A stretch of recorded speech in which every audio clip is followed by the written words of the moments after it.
An Amp Live. Happy Friday highlights. Hope you're doing good. Wanted to go ahead and do this live because we've been going back and forth, right? There's a lot of stuff going on in the United States of America, deals, land, Subto, all kinds of cool, awesome stuff. Today we got a couple of special guests today. Mr. Victorious, going to dip into a little bit of the Subto stuff. And if we can get Mr. Jose is the land master here with land banking. I want to pick his brain about some of that stuff. We had Mr. Don last week. He had some awesome, cool stuff to talk about in regards to land and homeless and building and new developments and all kinds of stuff. Not sure if you can hear me. Sound is bad. All right, brother. So this is always live and uncut. Hey, that's what it's about, right? Life is live and uncut. You don't get to let me stage this. Sometimes you can, right? In life when you got a plan. But hopefully you can hear. Let me see. Can you hear me at all? Victor, you there?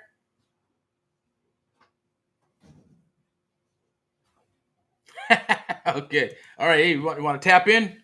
Tap in with some vocals. Let me hear a scream. Can you guys hear me? Nothing, huh? Wait. Now? Can you hear me? Yeah, I can hear you. All right. Hopefully, Jose. I had the shit on mute. Yeah. All right, cool. No, yeah, I want to talk with what we got. Who we got here? Let's see. Social media. Steven probably going to jump on, talk a little bit about what's going on and down there in California. There's some good stuff coming down the wire, Victor. Yeah. So be prepared, brother. Yep. But I wanted to share what you're doing and get Jose on here. Is that Jose? What do we got? Hey, all right, brother. He's back. Mr. Jose, how you doing, brother? Pretty good. How about you? How you doing? Awesome. Yeah, I can hear you. Perfect. Cool. So I wanted to chit chat, man. I've been talking with Jose about some crazy stuff he's doing, some awesome stuff. It's not crazy. It's good stuff across the United States of America. And it's good to see your face, man. Hey. Can you guys hear me okay? Yeah, perfect. Mm-hmm. Wow. I think it must be my connection or something. It sounds really choppy on my end, though. Maybe everybody. But if you guys can hear me good, then that's okay. Okay. Yeah, we can hear you. Awesome. How's it sound, Vic? Perfect. It sounds good. Perfect. It's a little bit of an echo from your end, Eric, but it still sounds pretty clear. Okay. So you get an echo from my side? Hold on. Maybe my volume is too high. I don't know. All good. But no, I can hear you both of you guys. Good. Clear. Okay. Victor said it sounded like an angel singing, man. No. All right. No, I'm just kidding. All good. So, hey, thanks for jumping on here. I wanted to chat. Let's just talk about, real estate. I did want to introduce and pick your brain a little bit, Jose, if that's okay. Okay. Is that cool? Yeah, definitely. All right. And then, Victor, pick your brain a little bit, man, and kind of the stuff that in regards to Subto. Sure. But kind of what's going on Friday, right? We're kind of talking to a bunch of people. People are hitting the NODs, people buying land, pre-foreclosures, probates, all kinds of stuff. I believe Jose is doing the land banking. Tiny homes is his jam, and land and turning in. What exactly, if you don't mind me asking, Jose, what the heck is land banking? So basic. Can you guys hear me? Yeah. Okay. So land banking consists of you purchasing the land and being able to hold the title on the land. So that way, as you are developing the land, you already have title. So meaning you gain equity on the land itself as you become a title owner. Then now you can create a land trust. You're able to put in the business land trust, the titles into the business land trust that allows you to gain equity on a business profile. So that way, when you decide to buy more land or start developing, you're able to use your equity and lend against yourself, kind of like an IPO setup that you will do amongst your own banking system. That's pretty awesome, man. And that's what you're doing right now? Some of it? Man, I wish I was able to hear you guys. You can't hear me? I cannot hear. Really? At all? It's like robot. I bet you guys can hear me perfect, but Okay. all I hear is bep, bep, bep, bep, bep, bep when Tell you him guys to talk. hop out and hop back in. I'm trying to go into my settings to see if it's something to do with my phone.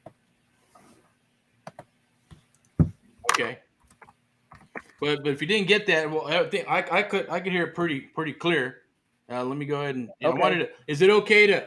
And I know what you're doing out there. You're kind of you're also doing the land banking stuff, which makes sense. So in other words, putting like land and then putting it in a trust for like a business trust, and then letting it season up so you can borrow against it later. Is that what we're talking about? Yeah. So when you buy the property, let's just say I ended up finding a property for 30,000. Yeah. It's near a college. I ended up buying it. I used a credit card, so I'll get a brick and mortar credit card that, let's say my credit card's like a 9%. So as I get that credit card set up, now I lock the property. I bought it. Now that property title is under my name. So even if I default on my credit card, the credit card cannot come and take my title away. Oh wow. So now the title's under my name. I'm able to put that title directly into the land trust that is going to basically be in a banking system under a secure banking account. So that way now that banking account is going to basically hold my titles as a land trust in the bank, allowing it to grow as my business profile. Now that the house is under my name, the title's under my name, I do an appraise on the value of the property. The property gains an extra $30,000 equity. So if I bought it for 30, now it's worth $60,000 appraised into my bank. So a $30,000 gave me a $60,000 equity appraisal on my land profile in my land trust. So now let's just say I want to develop some tiny homes. I need $30,000. So I do a $30,000 loan against my land trust at 2%. Okay. I pay off my debt with my credit card, and then the rest of the money I'll put it into tiny homes. Wow, that's awesome. That way now I get to write it off. Now my credit card goes back active. Now I use my credit card to execute some more tiny homes. Oh wow. Now I start renting those out, or I get the vouchers. Then now I pay off my credit card again, and now those vouchers are paying my credit card, and then that way now I'm free and clear, and now those houses are basically on there with permits and all that on the property. Okay. So you have to get the land though, right? So you're out there hunting land. So if all the people because there was a lot of people, and they're still doing it, hunting land. They kind of got off like housing, and then they started moving to land for a while. For like 2 years, people were just hammering land, land, land. Are you seeing that slow down a bit? Or are you still seeing opportunities to purchase land? No, the opportunity in land purchasing is very high. Elon Musk, Bezos, Bill Gates is starting to accumulate all the land. They're even buying rural land. Mm-hmm. These guys are buying land in between the mountains. They're buying land everywhere. Wow. So there's a big reason on why they're buying land. I think it all has to do with the sustainability building being built in Israel called the Line. Yeah, I heard That's that. going to be the first sustainability building that's going to be built out there that is going to hold 30 billion people to live on a self-sustainable building for free. Damn. So you said I remember looking into that. I wasn't sure if it was gonna actually be built, but they already started the process, right? Oh yeah, they already started. The foundation has been laid out already since last year. They broke ground the beginning of last year of 2022, and this year they showed that the foundation and the drainage system for the water collecting system for the hydrogen was already made. So you see, if you can see my screen, this is kind of cool, right? Because looks like it's coming from the ocean, right? That's it right there. Is that coming from the ocean? Right there. Well, the reason lake? why it's by the ocean is because it's taking the ocean water, putting it through an underground hydrogen system, creating energy, and then exiting out the other side. And so it's going to act like a pressurized tunnel system that creates hydrogen energy. Okay, and that's to make this whole thing sustainable. Yeah, so that thing is going to suck in the water. It's going to propel the water into a tube system that's going to pressurize, causing the propellers to run at thousands of miles, causing an electrical pulse that is going to be basically charging batteries and causing electricity and storing electricity. Fuck, that's crazy. I was part of that engineering firm for them. It was a big team. Uh-huh. They used a bunch of people from the United States, and I Wow. was basically part of it through the side of Microsoft. Wow, fuck. Well, do you think they're going to try to bring that to America? Where are they going to put that shit? Where are they going to put it? Well, that's what's basically making these big money millionaires buy land, is because they're going to start seeing that if this happens, then you can build self-sustainable cities all around. Mm-hmm. So that's why land is being popular, because the more you could build self-sustainable cities, that means more people you can get in. That means more government funding will come to you automatically. Yeah, right. Because if you remember, say back in the days, right, when there was horse and buggies, right? Towns were built, and the towns were all walkable. And then the vehicle came out, and when the vehicle came out, good old government got involved and said, "Hey, we got to figure out how to get people to buy these vehicles, right? Because we're going to make a bunch of money with, charging taxes and all these tariffs and all kinds of crazy shit." And then it's almost like we're going through a full circle, going back to that, because the towns are now spread out, and you need an excuse to drive. I even heard some crazy stuff that they made up laws like jaywalking you cross the street and stuff like that, just to make sure that the vehicles were going to be produced and bought. And now we're trying to go back to green and electrical, which I don't think the grid's going to sustain. But if you're doing stuff like this, but this shit looks super, super crazy expensive to do. And then how are we going to, I could think it could be done and stuff, but at the same token, it looks like you're trying to go electrical. And don't you think we're putting the cart before the horse to try to do all the electrical shit when we got jacked up grids? What do you think, Jose? Victor? Yeah, that's what I'm trying to figure out. I'm trying to think more about that, because that's. You there? I'm here. You can hear me? Okay. Yeah, I can hear you. Victor maybe dropped out, or Jose. He's on a Jose, roll hear there, me? man. Can you hear me? Oh, okay. Now Yeah, we can. Hello. Yeah, I can hear you now. Yeah, so they're not creating an electrical system. It's all low 12 low voltage. Every single bit of that building is 12 low volt. It's 12 voltage, low voltage. So what they're doing is that they're creating a hydrogen propelled system. So when the pumps bring in the ocean water into the tubings are going to have propellers inside there. And outside of the tubing, there's going to be a positive and a negative charge. In the middle of the propeller, there's a small, tiny generator. The pulsing generation that's going to come out of that water hydrogen system is going to give electricity to run that building for 24 hours at no problem, day or night. Wow. That's pretty insane. And I know that was a big feat. And at first it looked like a bunch of futuristic stuff, like it was even going to get off the ground, because that's been in the works for a while, it seems like. And then they're building it out in, what was there, sand? It's the desert, right? Yeah. So you got to remember, what they're doing with the sand is that sand is being activated with magnetic reverse energy. So the magnetic reverse energy is causing the sand to propel, as the sand creates an energy force as it's being shifted back and forth between two magnets. So it causes a propelled energy that is going to be magnetized. So that's why they're going to offer free cars, free electronical. They're going to have monorails that are going to take the people from side to side. So the whole building is like from San Francisco to Las Vegas. That's the size of that building. It's going to hold 30. It's going to hold 30 billion people that are going to live on it for free. Wait, what? It's insane, man. When's it supposed to be the completion date? 2080? No, 2029. No shit. Done. Yeah. Wow, that's not too far off, man. Well, there's also the Cube.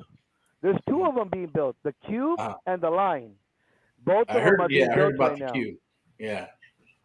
Interesting. The Cube reminds me of the Bible story Babylon. Remember that story? That guy decided to build a building in a cube format, super tall. So if the gods decide to flood the earth again, the building would never be collapsed, and it did. It collapsed. Wow. So yeah. So I mean, the cube is the guy's mentality is that if the world goes into a nuclear warfare, this building will resist it. Interesting. That's fucking crazy. So tell me a little bit about what you got going on here. Victor's on here. We kind of met Victor. Steven was going to jump on. Anybody else wants to jump on, they can. Make some posts down below or comments or whatever. But Jose is doing some cool stuff, man. We started chatting and talking. I wanted to get him on here to talk about the land banking. He's got a lot going on, with helping out the homeless and the tiny homes and nonprofits and kind of tell me, can you want to do a shout out, or you don't have to, it's totally up to you, man. It's just all up to you at the end of the day. Yeah, of course. Because I know you got some properties too. If it's okay, I like to pull up a flyer, man, so put it out there and say, hey, okay, cool. Definitely, yeah. We like, again, we're wholesaler investors. We buy property.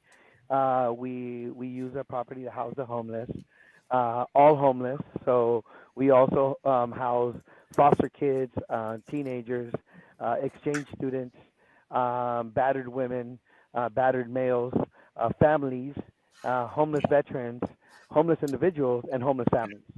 That's And awesome. we've been working with social systems in Texas, Washington, D.C., and California. Unfortunately, California hasn't been that great of open arms compared to Texas.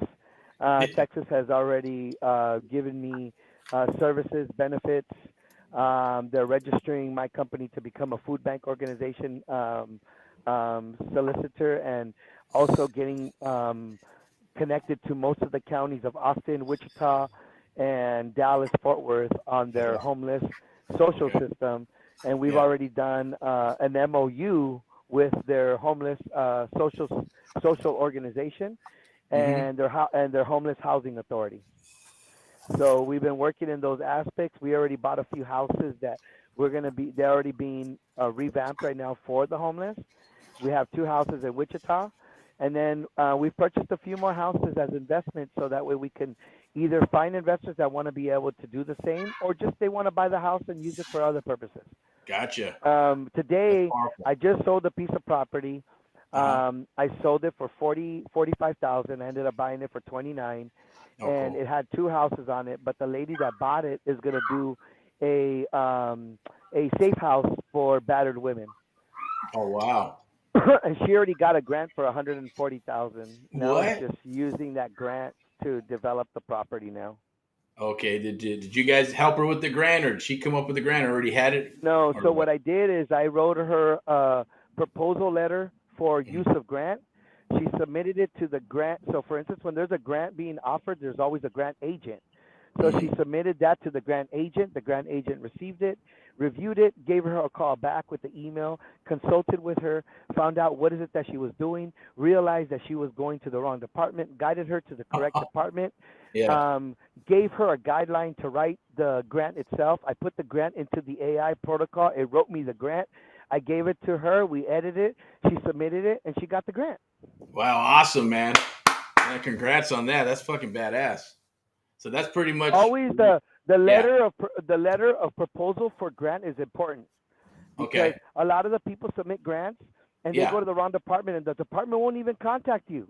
They'll just Right. say denied. That's it. Okay. And then you're the one calling around. The beautiful thing about sending a letter to that grant organizer, if they Yeah. feel that that letter or the item, the request that you're asking for doesn't match that grant, they're going to either email you back or give you a courtesy call and say, hey, you know what? My name is Carla. You send me this email in regards to the grant for homeless housing. I Yeah. love what you're doing, but you know what? You're talking to the wrong person. You need to Wow. talk to Natalie Escobar, and she's the one. I already emailed you her phone number, and I already emailed you her information. Contact her, and she'll be able to help you with the grant. Now, Wow. she did that. She contacted her. She sent her guideline. It's a grant writing guideline. We put the guideline information that is needed for the grant to be written into the AI. The AI gave me the template. We went through the template as a editing to make it relate to her and her mission and her statement. We Yeah. submitted, and she got the grant, because now she's submitting the grant directly to the person instead of it submitting it to the organization, and then who knows who gets it. Right. Right. Yeah, because I know I've always heard about grants, right? And you always think about that, and I know there's marketing about grants, but you never hear about. You hear about someone going through, but not a lot, right? But you guys are getting a pretty good success rate as getting this stuff done. Sounds like. Yeah, because we're using grant letters for proposal. So that's what the big corporations use. So they'll send out like 60 grants that come out. They'll send a grant letter proposal to all 60. Wow. Say out of all 60, only 40 of them contact them back. Out of Jeez. those 40, they already send them an email with the link to go fill out the online proposal first. And then Okay. after you fill out the online proposal, it takes you to another email that says, now we need a physical grant written, and here are the guidelines. You grab the information from the guidelines, you put it into an AI algorithm. AI will Okay. bring you a template, and now you grab that template, put it into Word, and now you edit it to you. Wow. That's freaking. So by the That's time smart, you man. submit the grant has the information that is aligned with the guideline. So Mhm. that way, when they get it, they're not calling you back saying, "Hey, you know what? You missed this part that you were Right. supposed to blah blah blah blah blah." No, we already Wow. followed the guideline. The guideline Okay. told us that this was supposed to be submitted, and we Mhm. submit those information first. Because the Okay. most thing is that they always have remember, and then they'll say blah blah blah blah like 6 point PowerPoints. Mhm. And out of those 6 Jeez. PowerPoints, under that, they have another 14 PowerPoints. But the Jeez. main 6 are the ones Yeah. that they really want. The Okay. rest of it is like forecast. How much you think you're going to spend? When do you Mhm. think you're going to use the money? How much money? If we give you XYZ amount, how are you going to track the money? It's all just multiple questions after that, because the first, remember, bullet points are the ones that actually are the ones that are going to qualify you. Mhm. Like the EIN, the Yeah. business name. Are Mhm. you an LLC? Are you sole proprietor? Your Right. nonprofit license? Blah blah Mhm. blah. All that stuff is the first beginning of the guideline. Okay. And then as soon as you put all that, then the rest of it is just blah blah blah. I'm the homeless organization. We buy clothes, we buy this, we do feed the homeless every now and then at this park. We're organized with this church, and then all that stuff aligns. And as soon as it aligns, then your approvals are even more guaranteed. Wow. So do you help people with that, or is it like, only if they're Yeah, working it deals takes me with it you, takes me or a part of, how does no, no, that no. work? It takes me 5 minutes to write a grant. If I got a lady that bought a piece of land from me, and I Yeah. want to make sure she gets the grant and starts Yeah. getting the Yeah. housing, all Uh-huh. that means is that she's gonna buy my tiny homes. I got her the grant. She's gonna Yeah. trust me. She's gonna Right. buy more, and all that's gonna happen is just a repeat. A Okay. redo and repeat, redo and Gotcha. repeat. Because the more Awesome. people I bring in, I don't know if you saw my flyer. Hey, Yeah. you want to relocate? Hey, you Right. want to move to another state? Yeah. Hey, do you want to help the homeless? Hey, do you want? Those flyers are catching me the people that are catching a simple interest. Right. I got a call from a lady named Victoria that Okay. saw one of my flyers in the Yeah. Facebook in Texas, and now Mhm. she's like, Jose, oh my God, I've been looking for a person like you. I work for this organization, Yeah. and we're called Latino Barrios, Wow. for immigrants and la la Okay. la. And so those are the kind of connections that I'm looking for, because the Gotcha. more I bring those people on board, now those Mhm. people see what I do, and they're like, hey, how can I buy a land and do something like this? Well, Right. I was waiting for you to ask me, because you know what, I got this land in your area, and I already went through the zoning. This is the planning department. Here's the phone number. Why don't you call them up and see what is it they're going to take to create that plan? They call them up. They call me back. Oh my God, Jose! They said yes. They will allow the permit there. I gave them the blueprints to the tiny homes. They Mhm. accepted them. Oh my gosh, what do I do now? Well, let's start finding some finance. Let's getting you. Awesome. Let's take the jump and sending you out. Right. Go get some grants in that area, and let's start Okay. getting you with some homeless organizations in that area. And let me start getting you together with the Red Cross and Salvation Army and Mhm. all these faith organizations that are going to help you. Because when you're in this business, you need to make sure that you're connected with as many nonprofit or fundraising organizations that you can, because they're the ones that are going to give you the clout. So, for Okay. instance, right now, if I say, hey, you know what, I want to build something say Texarkana, Texas. They're going to be like, oh yeah, of course. And I got this variance on this property, and I send it in, and we're going to build these tiny homes, and blah blah blah, and we're going to do all this. Now all of a sudden, that social system will be contacting me. Hey, you know what? I heard that you're signing up to our housing authority. Oh shit, we lose him. Yeah, I wanted to share that some deals he's getting out there. and dealing with the land. Victor, you there? Yes, I am. Cool, man. All right, well, let's wait for Mr. Jose to jump back on. But that's some awesome shit he's doing, huh? Yeah, I I'd want like to it. figure out. Let's go. Exactly, right? Let's go. Let's get some nonprofits going. I know I have the autism houses on my mind, so let's see if we can help us with finding some of the get all the autism nonprofits together, and then same token, because we come across those properties, you know that, Victor, right? The big Yes. ones, the small ones, all kinds of crazy stuff, and maybe do some of that, because that's and I know that we're talking about that mental health and things of that nature is super important in the United States of America. Yes. And some want to move out and live in places, right? Others want to maybe just attend and get away for a little bit, parents and all that good stuff, because it can be tiring, right? Right. Yes, I can. Yeah. So I was thinking, that could be awesome. We got stuff like that's rolling down. He was talking about AI. What do you think about AI, man? Hmm. Touchy one? Yeah, because I feel like it is. I feel what Elon Musk is saying about is something that needs to be shut down. You know what I'm saying? Uh-huh. Something that needs to be kind of like taken back a little bit for some type of control on it a little bit more, because I don't know, some AI for certain situations, yeah, it feels great and stuff for certain stuff, Right. but other stuff I don't. Yeah. It does You trip think me out. like for business? Oh, for business? Oh, you're Yeah. talking about business? That's different. I thought you were talking about like the stuff that like other AI and stuff that they've been talking about. I thought it was just something like that. But for AI for business, I Yeah. feel I feel it's something that everybody's gonna have to use and have to integrate into their system at some point. Right. At some point, right? Yes.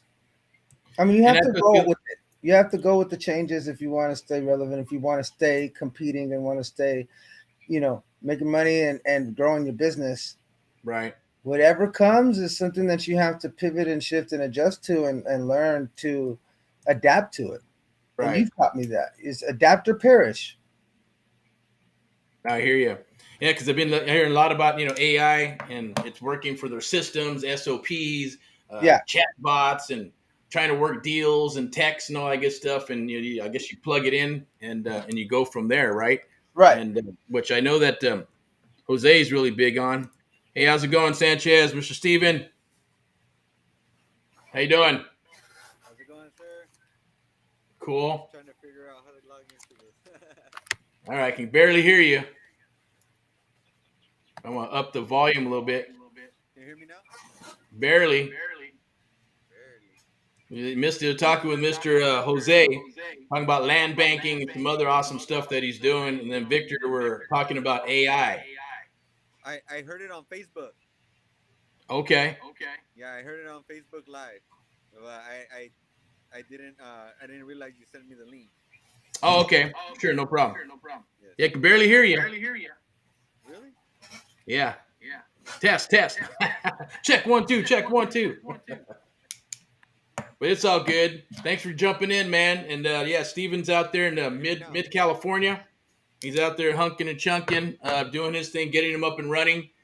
Victor, obviously, is from Northern California. He's working with us as a trainer and coach and mentor and all that good stuff. He's done some Subto things, some wholesale stuff, and wanted to talk a little bit about the AI stuff. So if you want to jump in, Steven, just jump in, brother. Thanks for showing up. Jose, Can you hear me now?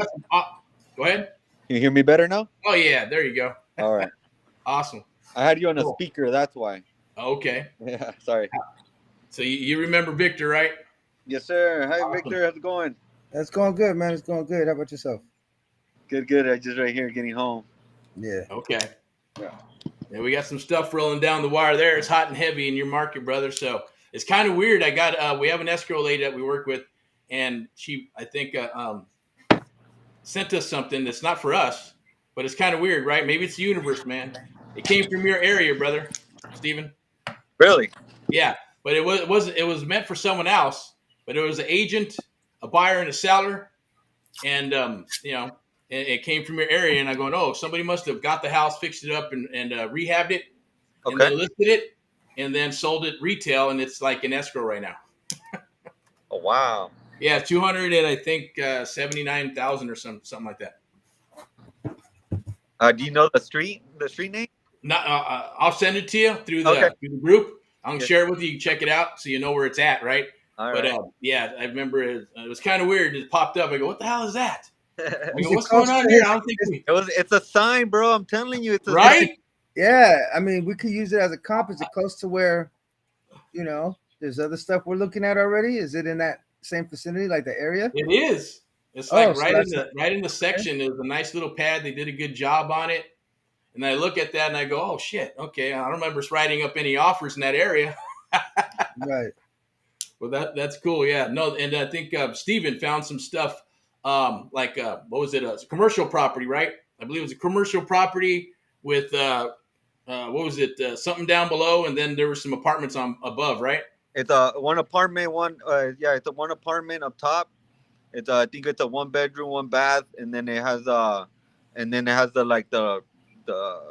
what is it? The laundromat downstairs. Mm-hmm. And then basically it's listed for 150, 150. Yeah. Yeah. What do you think about that, Victor? There we go. You there, Vic? So you're breaking up a little bit. Say it again. Oh, Oh, it's basically in the Bakersfield area. Mm-hmm. It's a 1 bath, 1 bedroom apartment on top, and then it has a laundromat downstairs. Ooh. And it's basically it's like the picture that I see from the owner. I messaged him. He hasn't replied, but it looks like he's a young guy, and I think he's probably like desperate of money. He didn't know how to run a business or something. that's cool. Yeah. So we need to tap into that. Put in the platform where you got Yes. you all set up But and you got your little pipeline lined out there. Send that over, and then when you get a chance, I know you've been busy. Send over the pictures of that other one that's next to you, right, and see what we can do with that because that sounds like it's going to be an REO. Yes. And then there's some NODs in your area that we're working. So hopefully we can fly into the weekend, talk to some of those people, and maybe get you out there. We'll tag team it, right? Boots on the ground, you walk it, and then you'll be able to show you how to walk that house, the art of walking the house, set an appointment, pull title, and all that good stuff, right? And then we'll go ahead and negotiate on this side. You're just going to throw us on the speakerphone, brother, or video. But probably 99% of the people just want the voice, speakerphone. They don't want to get on the video, or they don't want to even see who's on the other side. 9 times out of 10, 9 out of 10. Yeah. No, but I right? think with they'll jump on and they want to see somebody. But don't worry about that. Then we'll negotiate it. We'll put out those numbers. Hope we lock some stuff up this weekend. Now, see what we can do. At least get some appointments, right? of course. Gotcha. Yeah. So cool. I know you've been busy. And the other guy, who Jose, he's gonna come over here to he's trying to make it out here tomorrow. So it'd be perfect if he does come, but if not, really? But yeah, he told me that he's looking into seeing if his boss doesn't tell him he's gonna work tomorrow, then he'll be coming over here. But if not, then I'll just run it myself. Okay, one more time. Jose is gonna go. He's supposed to meet with you tomorrow, right? Yes. Okay, but he may come out. He said it just depends if his boss doesn't tell him that he has to go in tomorrow to work. Yeah. Then he's solid. But if not, then he's probably not gonna make it. But I told him that I'll just run it myself. Then if anything. No, run what? Like I'll go look at the houses. I mean. Oh, okay, yeah, of course, man. Yeah, work it in your schedule. But if you can get him to run through, because that would be it work out perfect for. No, I told him that I'll be in the field, and if he makes it. Okay. Yeah, and if you need help, just one little. For sure. Thing away, bro. All right, cool. So then, Victor, we're talking about AI and how that's kind of integrating into the business. But go ahead and just throw out your handles out there, Victor. Where you're Mr. Victorious. It's obviously doing these in Northern California, doing his stuff out there, and throughout the United States as well, depending on where his family's at, right? So Montana, I think it was, right? You got family all over the place, I think, brother. And then Texas. Right. But we're looking at some of Steven's stuff and Texas stuff and other people's as they come down the wire with the AHA Protege program.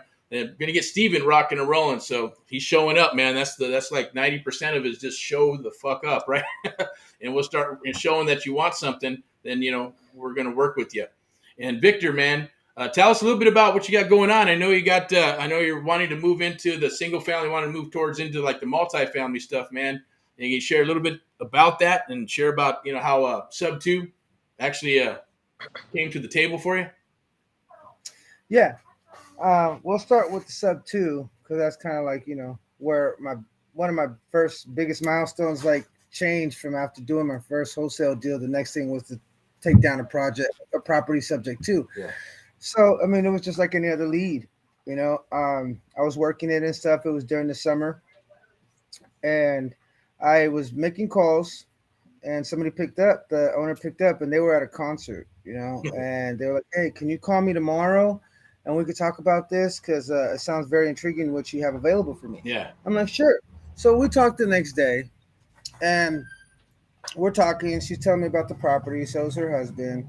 We're chit chatting. We start breaking down the numbers. She lets me know there's a tenant in place. Property management is pretty much, how can I say, set up pretty good.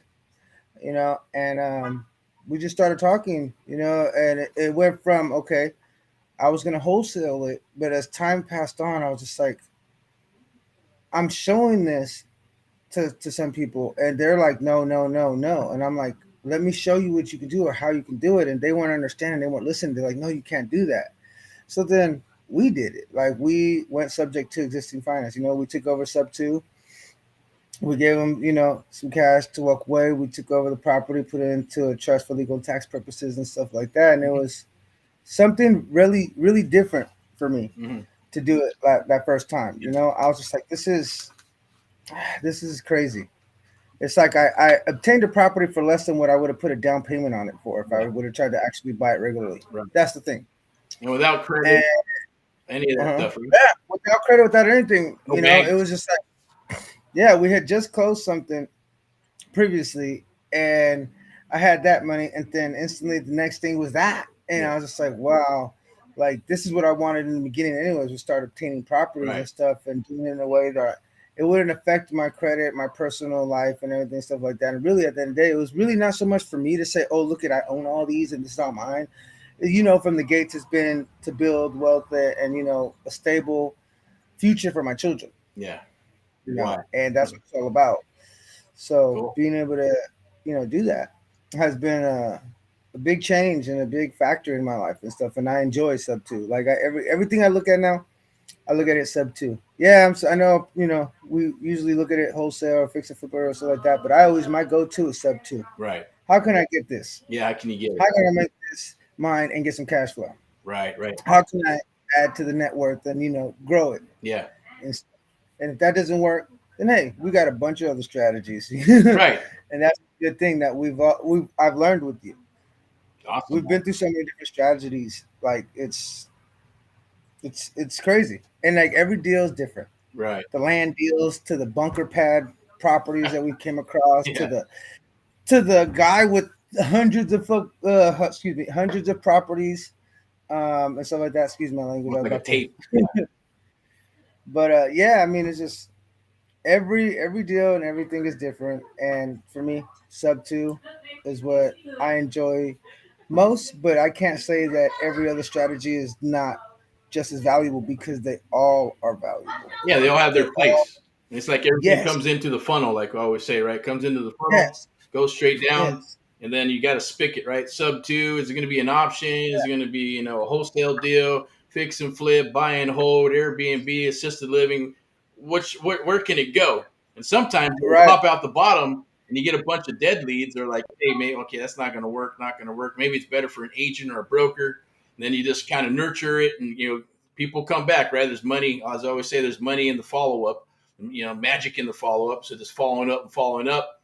And then sometimes even when they pop out the other side, you can still go for an option, right? You can still go for a marketing agreement, get your signage out there, get your face out there, show that you're, taking and dominating your area, which is, perception's reality, right? All it is, excuse my French, right, is a mind fuck, right? People go, hey, fuck, your sign's out there. Whether you own it or not, doesn't matter. It's marketing. Or if you get an option, you have an option to sell the property.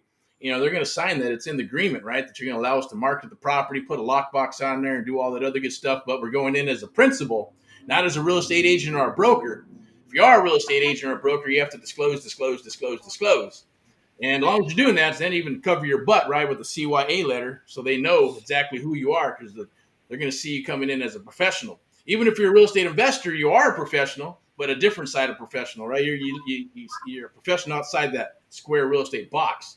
And that's what we're basically doing here, right? And everybody and their mother is out there trying to do this business, trying to figure it out, trying to work it. Some are awesome, some are not. Some are failing, some are succeeding. But that's what we're all about, right? That's why we're doing this, and trying to give some content, some love. Like with Steven, man, he's been wanting to do this for a while. He's out there, he's hustling, he's a sales dude. He got the wives going, the wife and kids and all that good stuff, and a why to get out of the job and move into the lane of a maverick, right? And that's what we're doing, forging forward, man. And he's pushing forward too. In exchange for that, right? Eventually, he's going to break off into his own branch, kind of like Victor and others will do. Some disappear, some don't make it, some do. Some are like, it's okay, I'm good to go. We like it when the ones that are rocking and rolling, we have that long-term relationship for years to come because we're not going anywhere.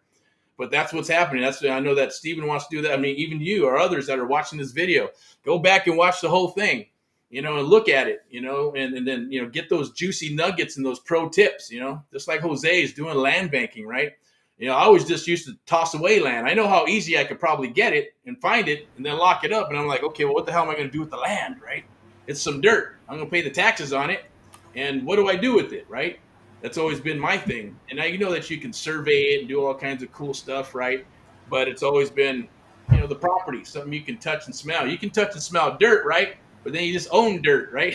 So it's a matter of understanding what to do with the dirt and to make money from the dirt, because they're not making it anymore, especially in California, right? They got buildings everywhere.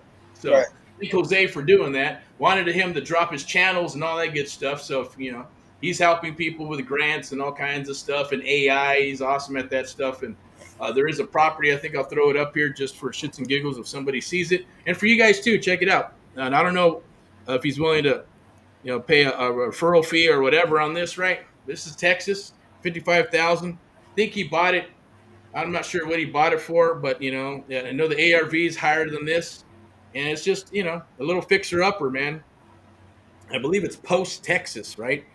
And so I think that's what Foreclosed Land is his company. Go check it out.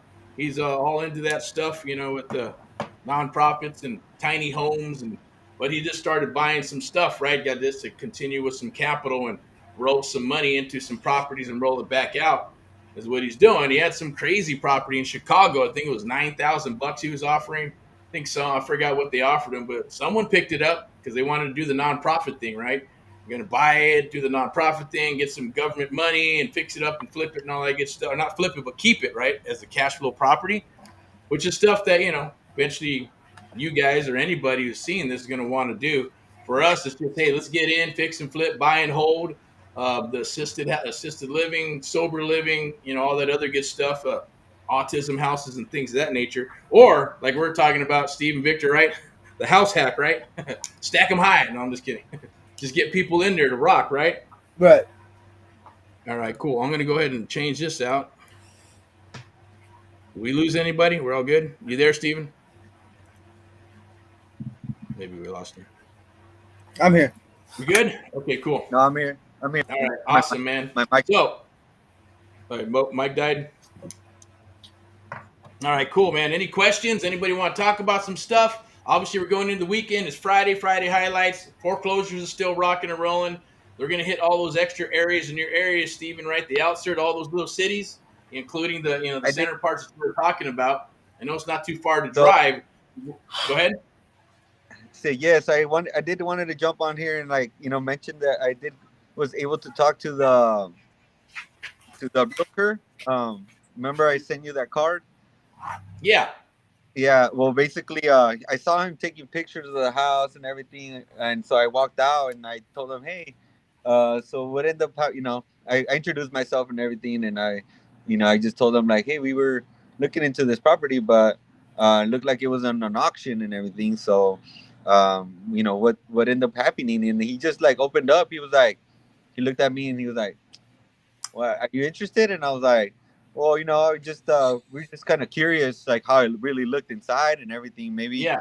And then I was like, I'm actually partnering up with a few guys, and they're actually investors and realtors, and they're buying property, and we can probably do something. And Yeah. he's like, you know what? I don't really do this, but I'll let you go inside and check it out. Awesome. So I locked it in, man. Yeah. He's all like, yeah, when I think it's gonna go back in the market in 2 weeks. Okay. So once it goes into the market, almost, he's gonna let me know how much it's gonna go. But he said that for investors, I think they want to wait like 15 to like 30 days to see like who, if like somebody comes and buys it for like potential living. But Is it livable? no. All right, so let's do this, Steven. Check it out. Without disclosing the address or where it's located, right? You can keep the details to us, unless we go inside the group or the private group, right? But that property that you're talking about is not livable, right? No. So that means no one's going to be able to get a conventional or FHA loan. So why do they want to try to see if someone's going to buy it to live in it? Yes, and he Yeah. had to go downstairs because remember that there's an attic, Yeah. and we couldn't go down the stairs. Okay. Didn't feel safe going down the stairs, so we walked down, and then there's a sewer line that was kind of like inside, like you can see it on the roof, like Yeah. from the roof, you can see a sewer line, like, and he told me it's cracked, so there's no water on right now. There's only electricity, and Really? yeah. So he told me that it's just a little small section, like maybe like a 3 foot section that cracked. It's like a sewer line. Yeah. Okay. So what did you say? So like in 2 weeks they're gonna sell it? Yeah. I mean they're gonna offer it up to they're gonna list it like on the MLS? Yeah. Basically, they're gonna put it back in the market and like basically list it. Okay, so the goal is to try to get first dibs, right? So just staying in touch with them. We'll talk with them too Yeah. to see what we can do. Sent me an email today, Oh, cool. and he sent me another property, Oh, he did? and I sent I think I put it on the ring central. Okay, so it's in there? Yes, sir. Oh, cool. All right. Is that another REO or is it just a ugly pad? That one is actually way better than this one. The one we were talking about. The one in the ring central. It has a pool, and it has a little balcony and everything. Like in the inside is just carpet, like the old carpet, and the wood, like the instead of drywall, it's like that wood, Mm-hmm. But it's all just removing that, putting new drywall and carpet. Like it's pretty cool. It's pretty sick. What I do you think think it's worth once it's fixed up? it's gonna be worth like at least in the 250 around there, 270. It can go probably higher, like 300s with the pool. Uh-huh. Yeah. And this one's vacant? Yes, that one's vacant. Oh, okay. Mhm. Gotcha. What do you think it needing repairs? It's just cosmetic, probably just like, Cosmetic? yeah, it's probably just like little updates and pretty much everything update. Okay. Cool. Like just like just the paint, walls, carpet. Mm-hmm. Maybe some countertops or whatever, just the kitchen, make it look nice. Yeah. It's already an open kitchen, Uh-huh. So Awesome. And that's yeah. a pool. Does the pool work? We'll find out, huh? It's near you, right? Yes, I can actually. Yeah, it's only like 5 minutes away. Oh, cool. Yeah. Let me see. We went to that. Me and my lady went to that property, Yeah. showed it to me, and I didn't even realize because when we went, so the entrance is through an alley, and Oh, then really? and then the entrance is in the street, pretty much, but like the entrance, you're gonna walk through the pool first and everything, and then the house is in the back. Okay. Yes. So it's kind of off the beaten path or what? I don't think it's a bad thing. I think it's maybe No. more secure probably. I mean, the alley, it has like you can park cars there, or Mm-hmm. Gotcha. or in the front. Find any more goodies? Yeah, I think I posted 3 of them in there. Awesome. Cool. Yeah. All right. Cool. So we're gonna put that and we're gonna add it to your pipeline. We'll start working those, and we'll skip trace them. There's about, if you look in the, I think I probably got to send you the list, right? I'll send you the list. There's going to be a list of 9, I think, pre-foreclosures in that little city. Okay. And that'll have the address, the default amount. We'll do a little training on that maybe tomorrow or Sunday. See, kind of, and maybe we can try to get a hold of those people as well, because like I said, they're running through a campaign. Haven't seen any activity yet because it's only 9, right? So they got to go through the text, ring the voice message, or get on the horn and just call them, right? Right. Mr. Victor, were you going to have time to do that? Yeah. Yeah? Yeah. Okay, cool. And you got those, right? Did you get the info? You put in RC, right? Yeah. Mm-hmm. All right, cool. So there should be some of those, and then there should be some stuff for the OC area as well. Okay. Those are in there. All right, cool. So I'm glad Jose showed up. That was pretty awesome stuff, and what he was talking about with the land stuff, and just to touch on the creative real estate side of things, right? And yes, a shameful plug. It is what it is, right? If anybody sees this, there should be a link down below for the survey, and we can work together with awesome people like Mr. Steven, right, and Victor as they emerge and grow.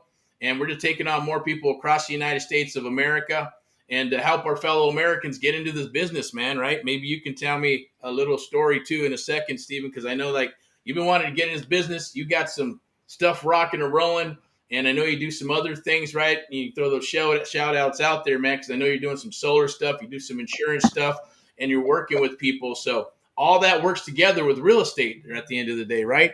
So I'm going to go ahead and throw my meathead back up in there. There you go. And, that's what Steven's doing, man. We're working with him exclusively out in that particular area. Victor's doing some Subto stuff, some wholesale stuff. But I think, Victor, you wanted to move into some commercial too, right? Yes. So that's like the next game for you is commercial. And like, what type of commercial are you looking for? I mean, what are you trying to target? Kind of like what Steven was talking about, kind of like those spots where like there's property, like somewhere to live up above, and then a storefront down at the bottom, but also looking for like 4 units or more, multi-families and stuff like that. What areas? Southern California, I feel like Texas, Missouri, Kansas, are places that I'm very comfortable with. We've done a lot of stuff out there. I mean, we've done a lot of stuff in California too, but it had to be in the right spot of California. Maybe kind of like where Taft is, around that type of area, like where Steven's at. Gotcha. But also, I mean, Ohio as well. I certain places in Ohio and stuff like that. There's certain places where I feel would be my best, my best move. Is not just in one specific location and place, but strategically have them in different locations and areas and combine the solid portfolio. That's kind of like nationwide. Oh, gotcha. Okay. And right now, hunting that stuff and getting prepared for that, is that something that you're wanting to take down, or are you going to continue to stick with whatever comes down the pipeline, like single family and all that good stuff? Nah, well, whatever comes down, but time to pivot and focus on just that.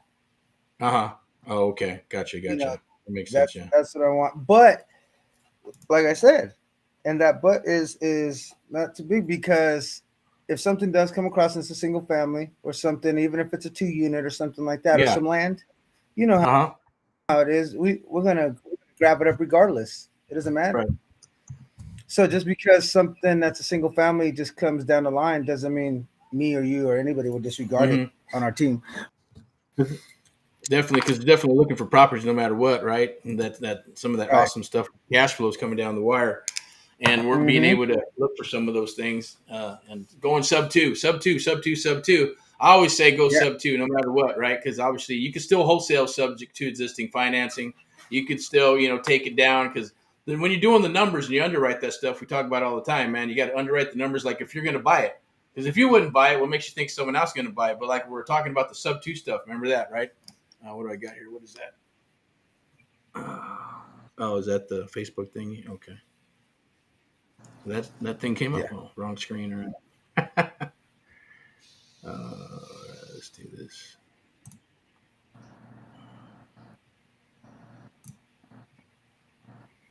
Probably Brent that's trying to come in. Is he? That's Okay. my guy. Yeah. He said he signed up through the Facebook group because some of the Facebook group link and stuff. So Awesome. he said he's waiting to be accepted really quick. He's my guy There in he is. Indiana. Hey, how's it going? Hey, what's up, Brent? How's it going?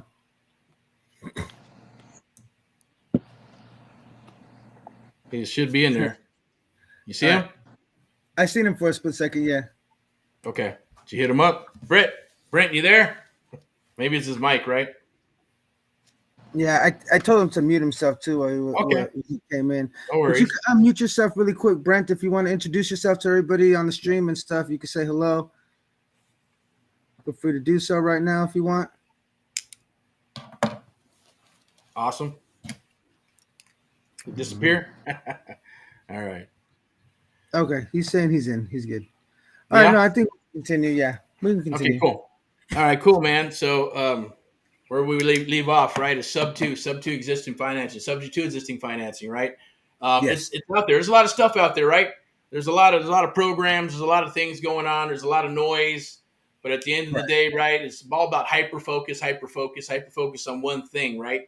And that's what we got rocking and rolling, right? The AHA Protege program. We come in and we get things rocking and rolling, or we do the one-on-one mentoring program. Come aboard, selection process, right? So I know that you're out there, Victor, doing this stuff, and Steven's eventually going to step up and rock, and got some things that are doing. Just got to get him some I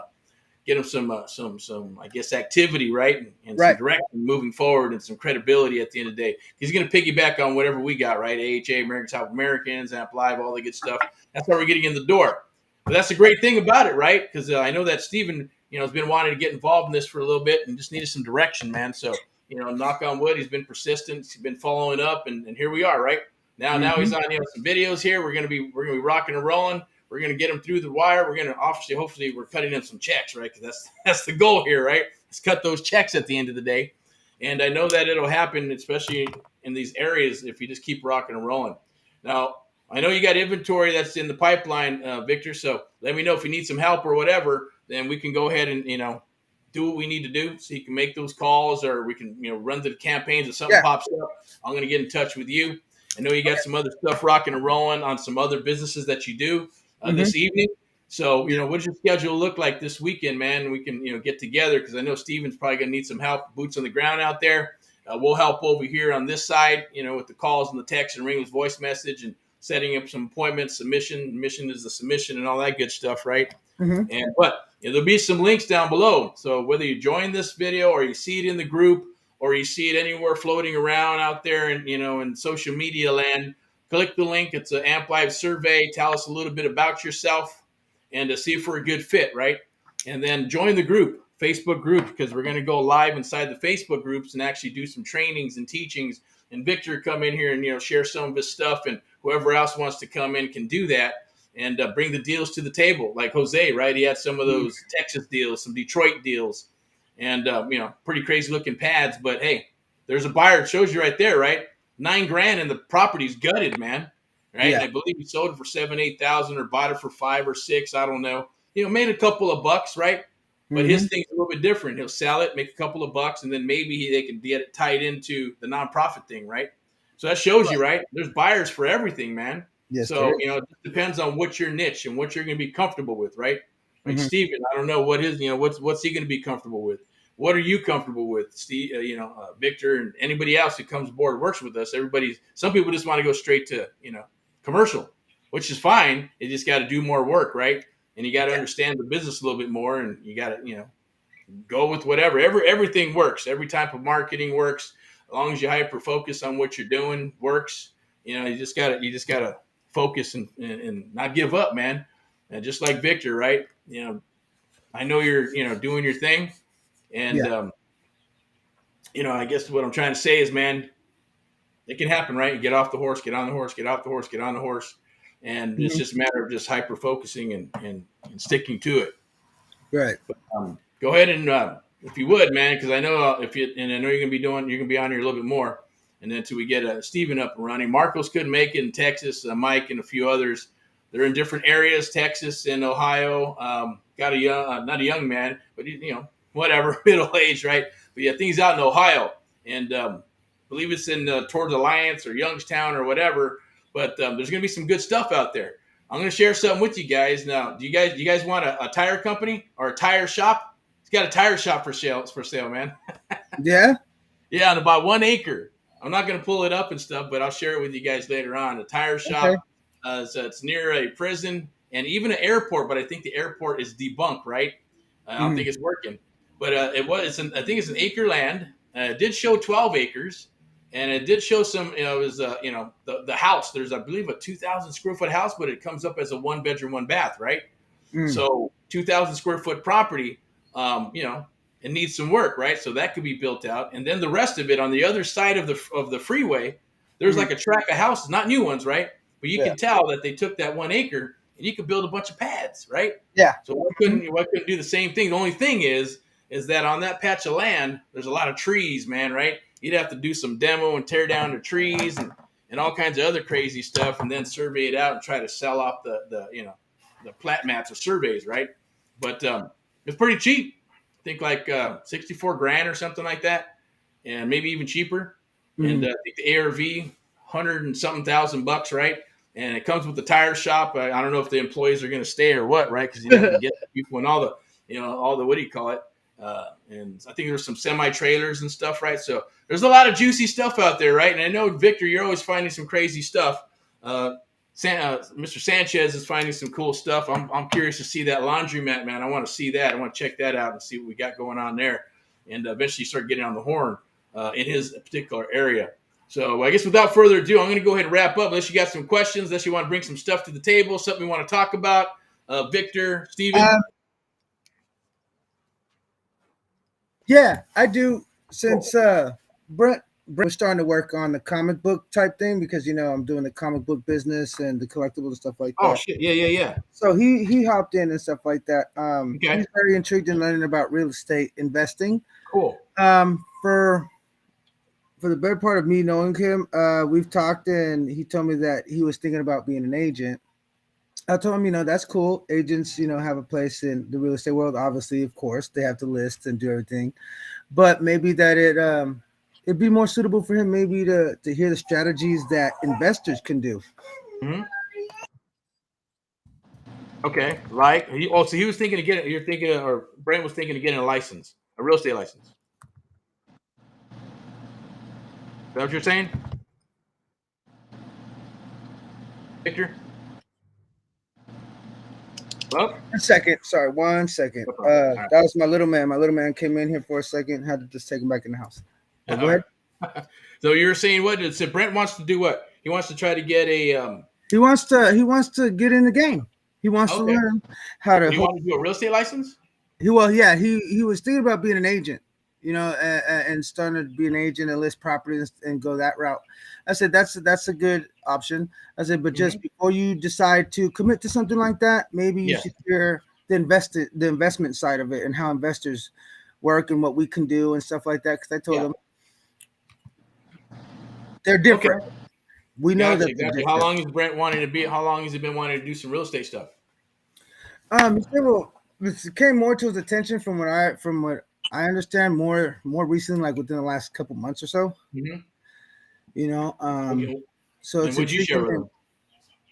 I let him know, about a lot of stuff that we've done, that how we've wholesaled properties and stuff, and just like the Subto properties, how we acquire them. Sometimes, 99% of the time with no money down, right? And stuff like that, and how we structure deals and everything, and we have different options and stuff for people that are in a certain any type of situation that they're in. We have a lot of solutions for them. So where is he at? Where is he, like, just getting started? Is he done some training? He's like fresh. He's not even started yet. I mean, like I said, he's been researching, and he said he was going to start doing his real estate license course. How long has he been researching? Dang, too bad he can't talk, because I wish I could pull him on here and stuff. Yeah, he was on here and he must have dipped out. He hopped off accident. Okay. Hey Brent, if you can type up in the chat for us, buddy. So if I remember correctly though, just the last few months and stuff, he's been kind of researching and stuff, and he said that he wants to get into real, being an agent.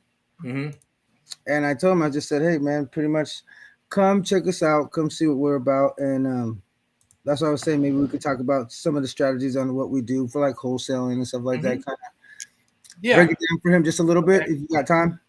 Sure. Yeah, no problem. There's usually 3 ways, right? Usually how I got started off as a bird dog.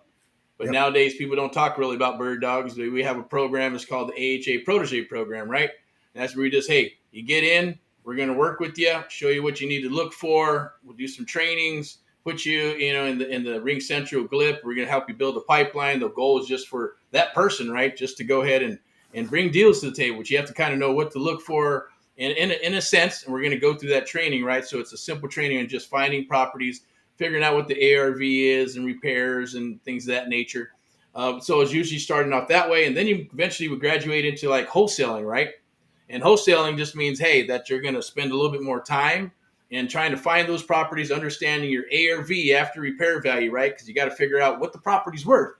And then using simple formulas, the goal is to get you as good as an appraiser or, an agent or broker doing comparable market analysis. It only takes through maybe 2, 3, 4 days, maybe a week, right? We're actually working together and breaking down deals. But that's what you got to do is figure out the due diligence next, right?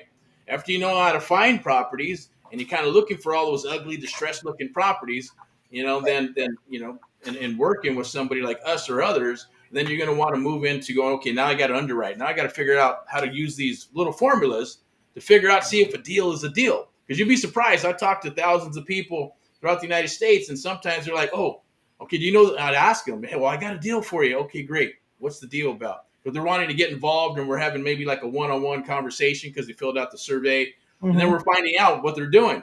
Oh, yeah, well, I'm looking for properties, but the company that I'm sending to is not buying them. I said, well, what are you sending? Do you know what you're sending? They said, no. They don't understand the ARV. They don't understand the repairs. They don't understand how to get the repairs. And then that's just the small part, right? 70 cents on the dollar minus repairs is what everybody's doing right now. But everybody's kind of going, hey, 40, 50, 60 cents on the dollar minus repairs because they're trying to guess, right, for the market. Or they're just shifting and going, oh, we're going whatever the ARV is minus 10%. That's speculation. It's going out there. TikTok and gurus are saying whatever. The bottom line is that the wholesale stuff, it's easy peasy to a degree, but you got to do the work, right? Yes. You got to be able to do your due diligence. Due diligence is the most important thing out of it all, because this way you don't get stuck with dogs, right? Or you're trying to send deals to people, and like when they were working with others, they're going, okay, what's the ARV? I don't know. Okay, then do you know what you're going to get paid on this thing? Sure don't. So they're not doing any of the numbers, right? Which is fine. Right. But, they wonder why they're spinning their wheels and getting stuck, right? Either they're not being taught that, or they're not trying to figure out how to do that, which is okay. When you come aboard, like Steven, we're going to start working that stuff. But it's almost like an elephant, right? Yeah. You want a whole elephant on your butt and then go, shit, what do I do? What do I do? What do I do? I got to watch this video, PDFs, all kinds of crazy stuff. It's a little piece at a time. Let's get you good at one thing and then move to the next. So if you become an agent, that's one thing. You just got to disclose, right? That's what I was telling him. Yeah. And then you can, at least you'll get the best of both worlds. Meaning that, hey, if it's a wholesale deal or if it's a fixer upper or something, you can take it down. Like on our lead, micro lead gen pages that we set up for everybody, right? Say, hey, if it's 5 and under, right, it's probably better for an agent. If it's 5 and above, need to sell like right now, 5, 6, 7, 8, 9, 10, then hey, that's a real estate investment thing. That means at least you'll know the intimate numbers, and then you can go and try to, fix it and flip it, buy and hold it. If it's 5 and under, then try to list it.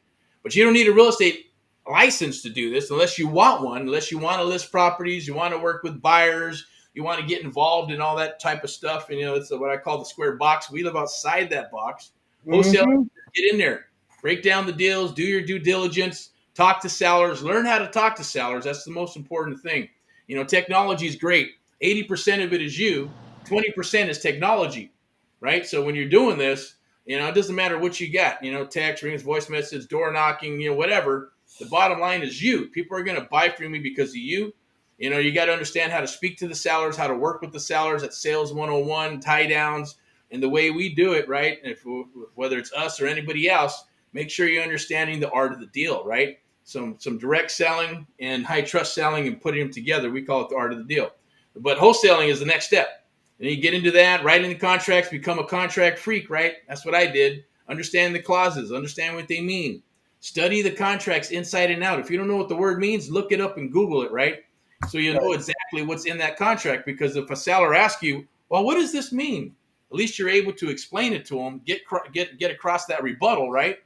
And then you're going to be more professional because you're being like, shit, I don't know. Let me find out for you. That happens, right? Because you don't have to be the expert right out of the gate. But if you're working with us, I guarantee you, you're going to be the expert right out of the gate because you're working with us, you're piggybacking with us, and it just gives you clout at the end of the day. Plus, we're going to make sure that before you go talking to sellers, you understand what to say and what to do and how that's going to work, because we're going to be on the line with you, right?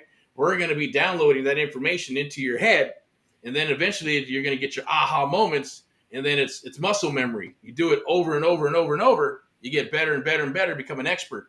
So, that's what I would suggest, wholesaling. And then from there, you're going to get into fix and flip, buy and hold.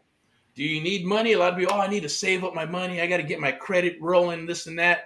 Now, that's a perception in the industry right now, right? Oh, you can get in and become a real estate mogul. You don't need any money. You don't need this. You don't need that. It's true. You can do it without any money, but it's going to take you longer, right? Because you don't have anything to really work with. You have to go with the elbow grease, right? You can use other people's money, but you have to lock something up and do something, give you some credibility, and then start bringing that private dollars to the table, because then they're probably willing to write a check to help you out or to work with you.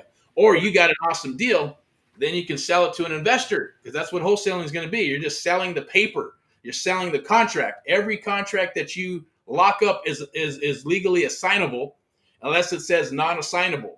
If it says non-assignable, then you're stuck, right? You can't sell somebody else's contract, or you can't sell that contract to another investor. You have to close on it. And there is transactional funding. You can simultaneous close. California, they kind of frown on it. Some places you got to find the right companies, the right escrow companies, right? But, that all comes with working with somebody, either a coach or a mentor, to help you get through it. Or, as they say, fail forward, fail forward, fail forward, fail forward until you figure it out, right? And putting all the pieces of the puzzle together. But that's the kind of the thing that's going on with, wholesaling. Can it be easy? Sure. But, you just got to find the properties, do your due diligence, make sure you understand how to underwrite those deals, and share them with other investors. Make sure, a lot of them just saying, just give me the address, throw out the address. You know how that goes, Victor. And Steven, you're going to attest to this or understand that a lot of people, if you control it, then you have nothing to worry about. But since there's so many people with social media over the last decade, right? It was unscrupulous last cycle and cycles before. It's even, worse now, because you don't know who you're dealing with. It's called vetting. You got to vet them out, right? You got to vet out the buyers, vet out the sellers, vet out people who you're working with. Others go, oh, you're never going to sell the house because you're not giving out the address. You know what? That's okay, right? It's not going to sell it to you because that person might be a daisy chainer, right? And you're gonna have that all over from the East Coast and the Midwest all the way to the West Coast. And at 9 a.m. it's 150,000. By 9 p.m. it's 350,000, and 10 people want to get paid, right? That's all. That's what happens, man. But so I believe, and we believe, and it takes a little bit longer. Maybe you're being a little bit more stringent and professional, but at the end of the day, get an NC&D in place, non-disclose, non-circumvent, right? It's easy peasy. If they don't want to sign that document, then run for the hills. Because that just means, look, now they're either going to burn you, or they're going to lock you up in court, or they figure, hey, they got an ego and said, I don't need to sign that. You know who I am? I don't sign those up. You're going to try to lock me up and this and that. That's all bullshit. It's very simple, right? I know you live in Texas, Stephen.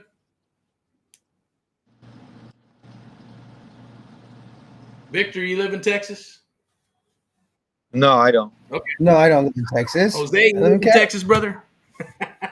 There you are. No, right? So, it's not all, let's do a handshake, man, right? Now, that works when you got relationships and you're dealing with professionals and all of us here and stuff, then that's different, right? You build a relationship over time, then you don't need that because, as long as you can perform back and forth, you perform, you write a check, I get a check back to you or whatever that agreement is. But in the beginning, when there's so many people and there's social media, right, you want to protect yourself and protect the seller and protect everybody if you're trying to wholesale. Now, if you're going to knock it down and close it up, you can give the address to everybody. That's the great thing about Subto, right? Because once you take it Subto and you put the property in your trust for legal and tax purposes and record certain documents, You can go get a loan on the property, right? You can list it. You don't have to have permission from the seller. I know there's like these novelty things called novations and attorney in facts and power of attorney. You know, if you can talk a seller into doing that, cool. There are people that are doing that and going, hey, we got our something program. It's not this. It's not wholesaling, but it's kind of wholesaling. We're going to go ahead and lock it up. We're going to do the novation thing, and then we're going to go ahead and get an attorney in fact, and we're going to clean it up, spend our money to do this and that, and then turn around and be able to list it and clean it up a little bit, right? Kind of like hotel it or whatever you want to call it.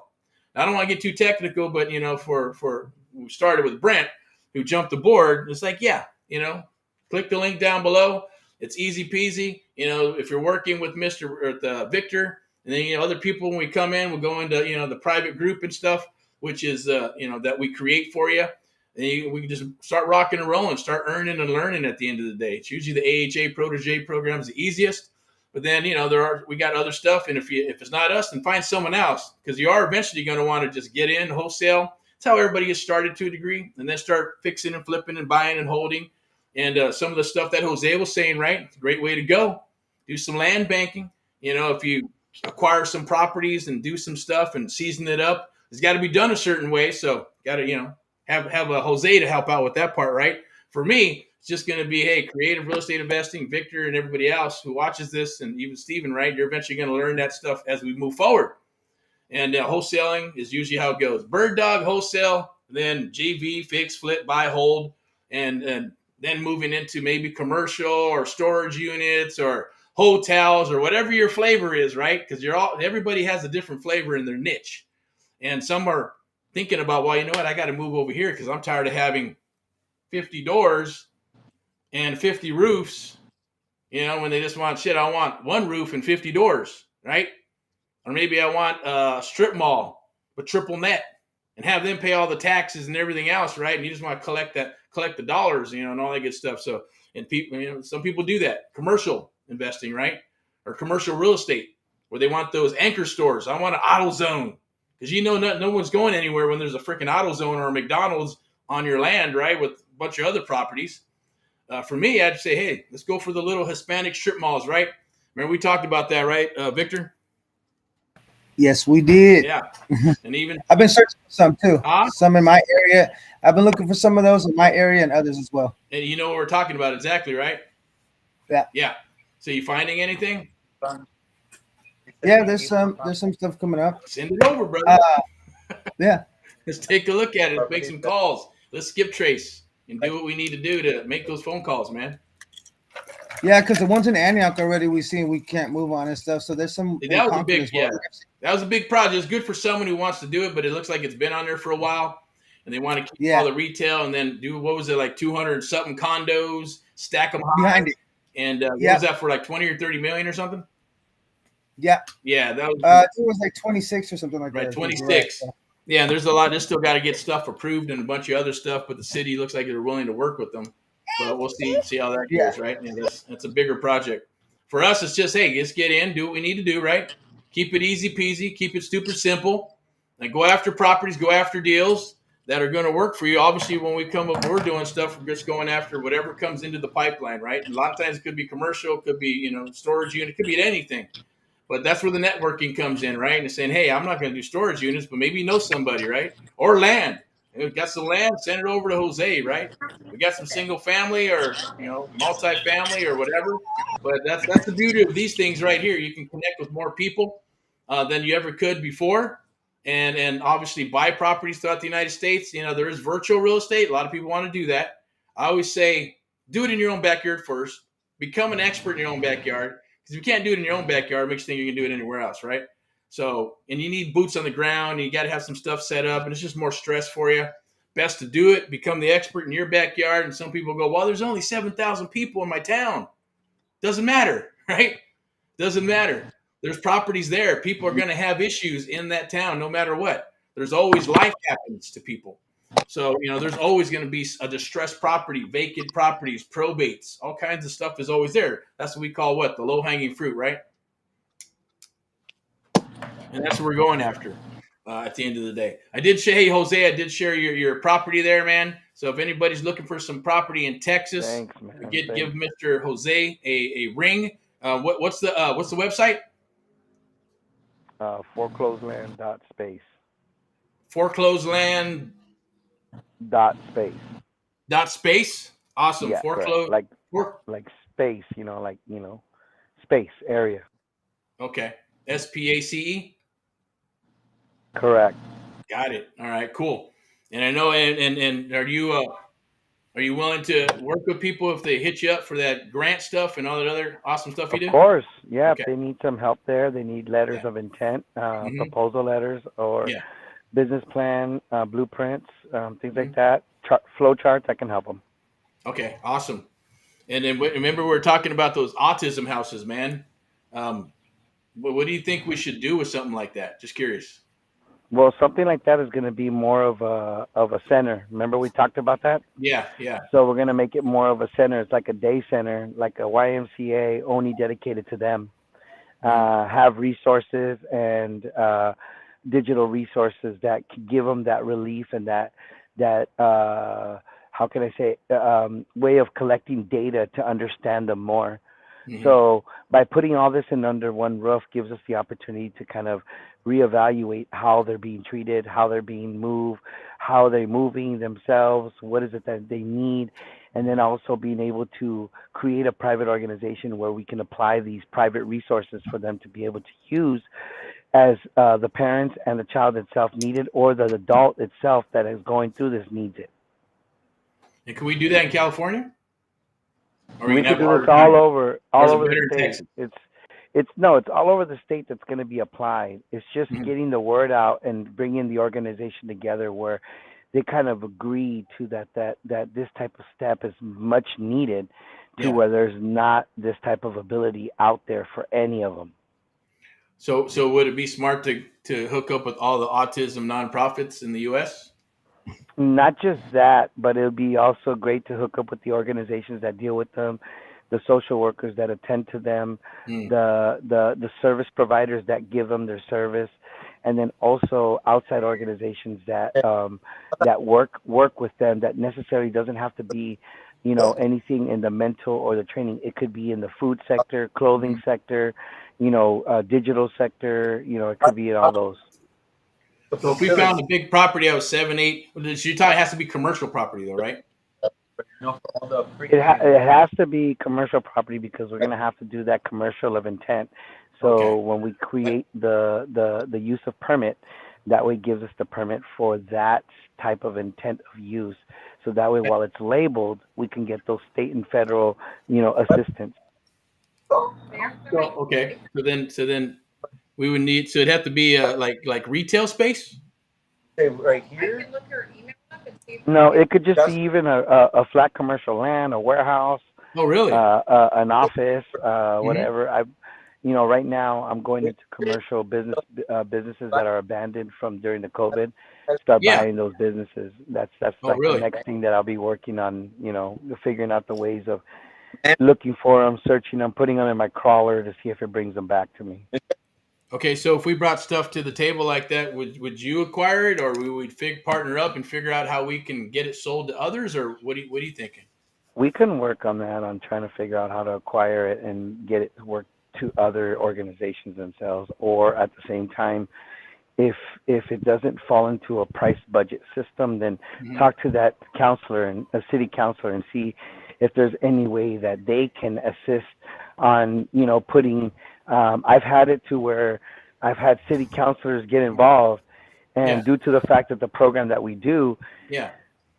they get involved in the process, and then all of a sudden our variances and everything gets approved. Mhm. So it's always good to kind of not just go heads on with them, is take the curve on the outside, start writing letters to the commissioners and the council people of that city, and use the housing authorities to give you letterheads to be able to implement that, and have them also send emails to where now all of a sudden you get a track record of all these people notifying this company that we need these services and this needs to be provided to this. All of a sudden you notice it gets done. So using those type of aspects for variances, zoning, and all that is a Mhm. lot more easier when you're in this type of sector. Right. You know, Yeah, they so like run through you being because that you'd I'm be like going the through, expert on the yeah, board. yeah. On the You board, know, kind of. check us out. In one of the organizations that I was trying to get a house for, a safe house for battered women, Yeah. they weren't allowing me. They were saying no, no, no, no, no. When I reached out to the council member, Yeah. she was a battered woman too. Mm. When she realized that I was doing this, oh Yeah. man, Yeah. it was over. It Over, was right? over. It was over. It was over. Right. It was over. We That's ended up awesome. getting our variance quick, and Okay. she's actually one of the head. She actually head funged it, and Oh, started wow. bringing in fundraisers to make sure that Okay. that organization doesn't die. And then at the same time, she brought in CPAs that were able to get the ladies set under LLCs, corporations, so that way the husbands can't find them no more because they were Oh, under a wow. different identity. Right. Okay. Nice. That's pretty awesome. So, like for example, we're looking at something that's in the mid California, right? And there was a laundromat on the bottom, and then there's some. Is there It's residential on living top? nest. Yes, it's a living dwelling above, and then below is the laundromat. Gotcha. So stuff like that is that something that could be used for like autism houses or no?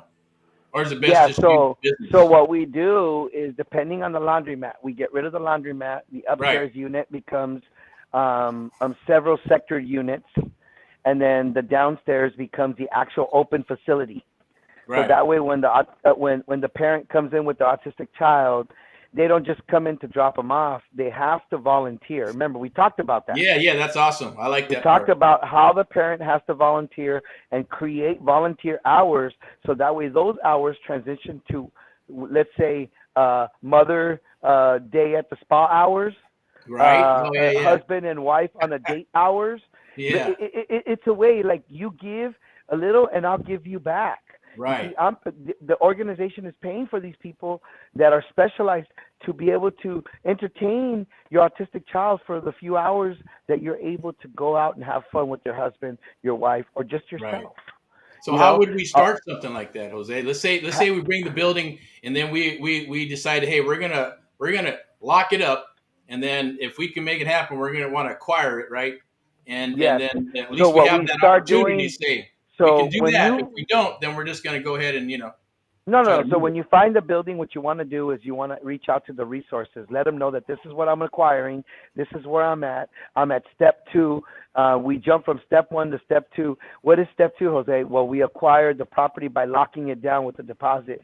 And we want to see, because that deposit is refundable for us in 45 days, we want to see Okay. within that 45 days if there can be a guarantee of services that you can provide to help us accumulate this Awesome. property to be Yeah, able to submit I like that. a grant, or have several other sponsors and Yeah. fundraising sponsors that you guys already have on board That's that is involved. willing to come and be part of the facility to be Okay. able to grow it out and build it out. And not just that, the sponsors and everybody, we can put their logos on the building now. Mm-hmm. So that Oh, way it gotcha. represents that they were Right. major sponsors. Yeah. That gives them clout. Think about companies that have to advertise. They pay $10,000 a minute for a spot on a billboard. Oh yeah. Yeah. You know what I'm saying? So this Yeah. is a way where we can actually create something, have these buildings, and give it its own branding, and then have these fundraisers that could put their logos on the building, so at night they glow and they look so pretty, but at the same time it resembles the fact that they were sponsors to help this organization stretch like a franchise across the state. I like that. That's awesome. And then, as you said, if we get the variances and all that good stuff within the 45 days, then it's a go, right? At least we got 45 Of days to course, rock and roll. yeah, because what we do is we put a wholesale contract with an EMD on the property for 45 days. That gives us 45 days, enough to get a verification that there is going to be a specific amount of funding. Now, when that gets done, they're going to give us a funding date. Now we could do an amendment onto the contract towards that funding date, bring proof to the escrow company that this is going to be funded through this Right. organization, take the proof of funding to them, Mhm. amend it to that date, and you're done. Okay. Now, And due to the fact that you have the wholesale contract on entitlement, now Right. you have the right to start working, constructing, demolition, and all that Right. before the title even gets transferred to you. Awesome. Okay. And if it goes south, We can either still just It turn won't. around and either wholesale it or No. buy it or do It, something with it, right? no, it cannot go south because No? there is need for Right. autistic help. There's no autistic center. Right. There's homeless centers. There's Right. foster centers. Yes. There is a battered women's centers. Right. But find me an autistic center. There is none. There's autistic clinics that's Right. different. Yeah. That's totally like, different. Resource centers. Because everybody that I mentioned also has a clinic, Mm-hmm. but the autistic don't have a center. Gotcha. So we would go Find to the me county. a center for them. You name me a center right now that you could right off the top of your head, since you deal in this. You name me a center locally that provides those type of services. Yeah. No, they're just And resource then ask me another thing. Find me a center that is going to give you the resources, not just to be a babysitter, but to be a help. Right. Yeah, no, I hear you. So then we'd have to go to the county and negotiate all that stuff, right? With the county and state? No, Both? no. City? No. The government grant organizations, they're going to assign government social workers to your organization to make Gotcha. sure your social system is correct. Gotcha. Social I've system. done this already. Sounds crazy. It's considered a social system. Believe it or not, Yeah, it's a fucked social up. system. Because when I worked with the foster program, my mom was a foster mom, and just for me to come and visit my mom, I had to join her license, get a full background check, fingerprint, all that kind of stuff, just to go visit my mom. Not I wouldn't be able to visit her. Okay. All right, cool. So we're gonna bring some stuff down the wire, man, and see what we can do with you at the end of the day, Jose. And I know you got other resources and things of that nature. So we're gonna bring some more stuff. We'll do more of these things and do more lives and share with more people. But I think Brent, there's a young man, I guess, who's on here who wants to get started in real estate, guys, and he had a question in regards to like buying farmland, because he said there's a lot of farmland in Indiana. Now, anything really we can good. do with that? Of course. The farmland, the beautiful thing about the farmland is that he can create rehabilitation farming system where he creates a farming plant. He brings in the homeless as a rehabilitation for them to work on the farm and learn skills of planting, germinating, growing, watering, calculation of harvest. All that stuff could be taught to them in that farming. And if you decide to have animals like chickens, pigs, and any type of other alternative animals, you can also use them. And since they're equestrian and agricultural, you're allowed to get equestrian grant, agricultural grants, and homeless grants. So those are 3 grants that you'll be able to monopolize on a piece of land that has that type of capability. And we can do that in Indiana? Of course you can. You just have to find out the variance. If it's an agriculture with an L2, meaning living status, that means per every 2 acres, you're able to develop 5 homes. Okay, like that. And what about Cali? Because I know like in the, like California is a little bit more restricted, man. That's my problem here in Cali. Yeah. Dude, I own over 380 acres, and I haven't been able to develop not even one for them. Wow. And in Texas, I own less than 30 acres, and I'm already in development. We're already construction. We broke ground already. Yeah. They're Makes Texas. No sense. And I've worked with California for 10 freaking years. Wow. And I've only been working with Texas for 1.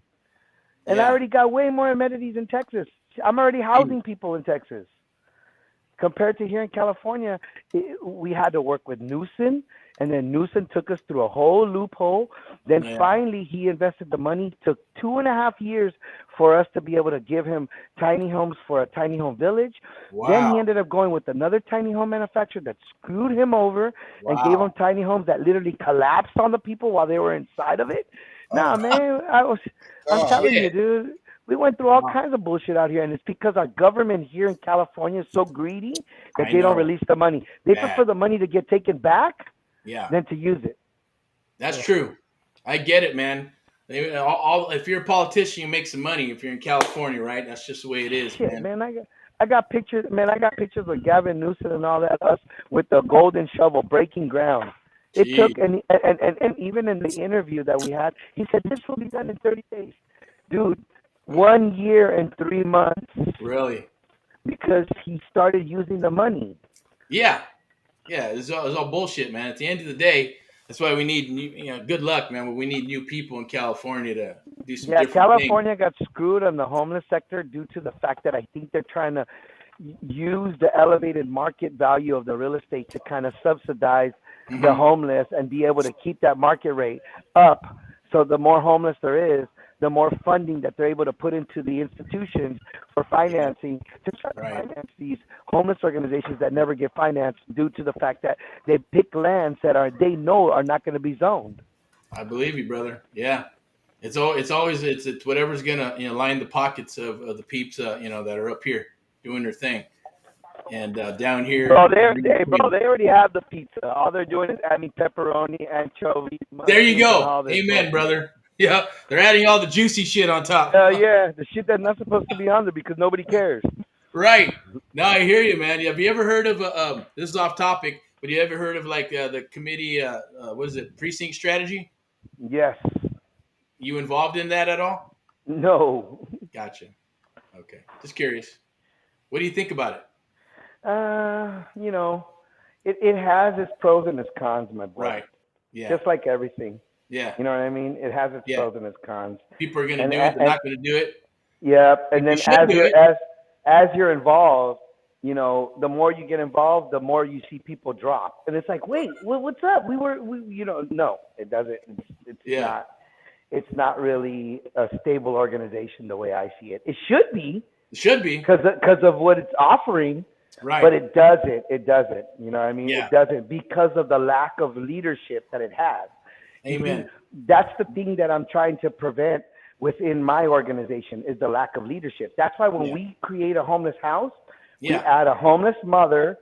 It's called the homeless house mom, and she's a lady that we hire, and her job is to wake them up, make sure they brush their teeth, like kids, no different. Like she is tending to kids, but they're adults. Interesting. She's waking them up, making sure that the chauffeur's ready to go take them to work. They get their breakfast, they get their lunches packed, and that's her job. And then she gets them out the door, and the chauffeur does his job to go drop them off.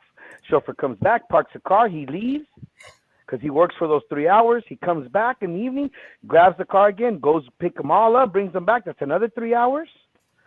So he does his 6 hour days. She does her 6 hour days, and then she leaves. They come home, they put in their access control key into their room, they go into their room, lets us know where they're at throughout the whole time, and that way the rule and regulation is after 10 o'clock, the keypad's disabled, and you will not be able to get into the house. Wow. It sounds like sober living, kind of. It's kind of like sober living, but we apply this to everybody because digital tracking is what we need. The data collection is what we depend on. So if I'm not able to collect the data of what time they came in, what time they went out, who was it that came in? By that code tells me who you are. So if I gave this code to Eric and Eric comes in at 10:45 at night, well, it's going to document that Eric entered his code at 10:49 at night. Okay. That makes sense. And that's not calculating the CCTV camera system that's also recording you. So now I have a digital print of you putting in your code, and I have a video of seeing you put in your code. Right. I get you.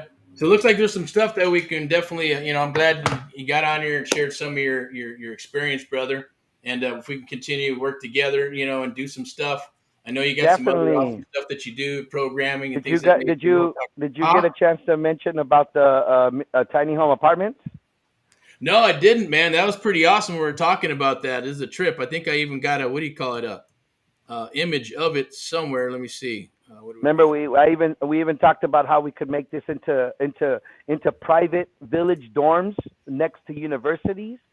So if anybody's out there and they find land close to universities that's walking distance, purchase it, because we can create these dormitory tiny home villages, private sector, and literally it's like about $1,500 per dorm. Same thing. It was this right here, right? Let me see. See, there we go. Is that it right there? Yep. Tiny homes. They look like kind of like motels, but but look at they're stacking these tiny homes Yeah. They pretty much look like student classrooms to me. Yeah, no, for sure. Kind of like in Youngstown, Alliance, Ohio. I know there's places in Texas, and this is something that could be done. I was tripping out on this, how they actually stack the tiny homes, which is a trip. I send you the picture of the single tiny home too, so you could show that. Okay, let's see. The single tiny home is the one that has the stack latches, and then we stack them up that way. So you can literally stack them or break them down. It's up to you. They're like Lego sets. Wow, that's crazy. And the rivet that we put on there is earthquake proof. Earthquake proof? It has a shifting joint. So if there's an earthquake, the whole building shifts with the earthquake. Oh, wow, okay. Yeah. I know we're talking about stuff. I know there's a couple of people been talking to in Texas, kind of doing the. I guess he custom builds his own freaking tiny homes, man. Yeah, these tiny homes, we've been custom building them already. We're going on 10 years. Okay. So what does that cost? We started off. We're looking at about. It could run you from like 12 to 15, depending on the amenities. If it's going to have a restroom in it, toilet. Most of those little apartments already have restrooms in it. So it comes with a walk-in shower, a pedestal sink, and a regular size toilet inside each one of them. And then we're looking at about 15, 16, depending on the amenities. Again, like I said, ductless AC,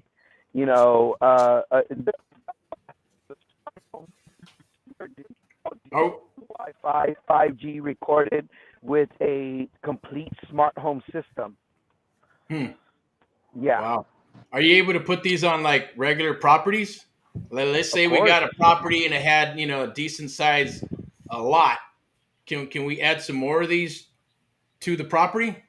Yes. An ADU, we can put it up to 980 square feet. That's about 3 of them.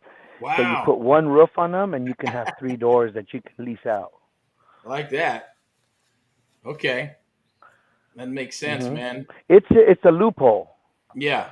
It's a loophole because what you do is when you build them together, you're gonna basically assemble them, and you're gonna put the 3 doors, but you're gonna leave them all as one unit. As soon as you pass inspection, then you put the divided walls in, and that's it. And then now you have 3 units. 3 units with one ADU. One ADU, and the whole purpose is the way they see it is that when they do the GPS satellite view, it looks like it's one roof. It's not 3 individual roofs.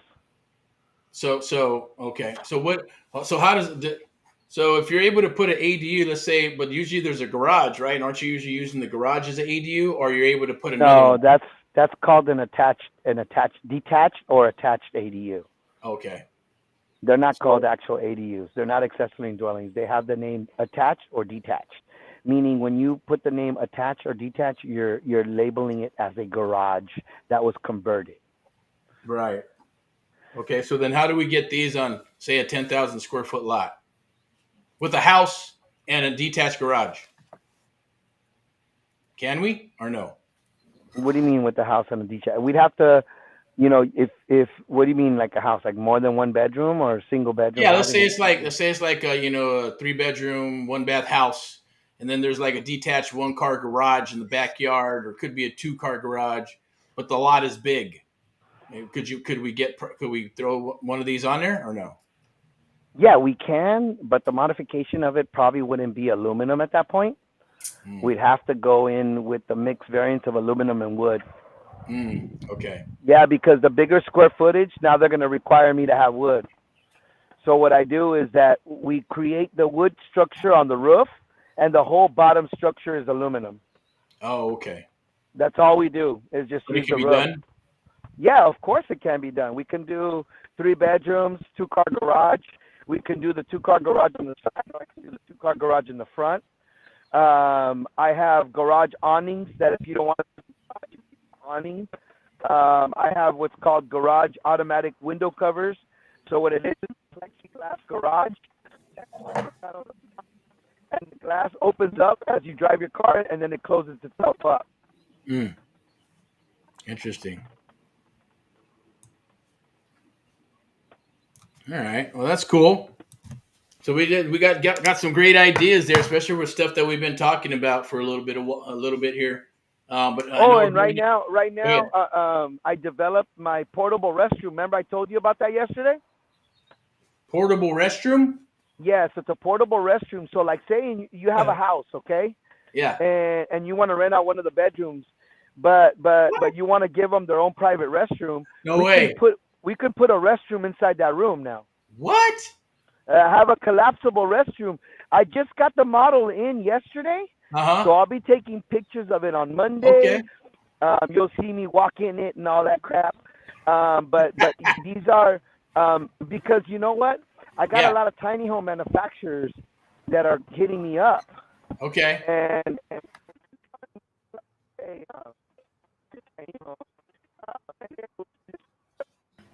Cutting out. restroom. Yeah, it's cutting out. Cutting out. Did you hear that, Steven? So they'll tell me that they enjoy. No, I didn't. Can you hear me now? Hello. Yeah, I can hear you. Now we can. Okay. Yeah, so they'll kind of tell me that they enjoy the tiny home, they enjoy the size of it and everything. They love it.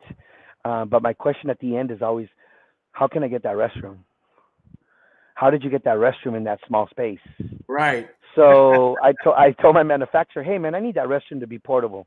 And they're like, what do you mean? So I drew it out, and I put it into an AI algorithm to kind of like draw it out for me completely.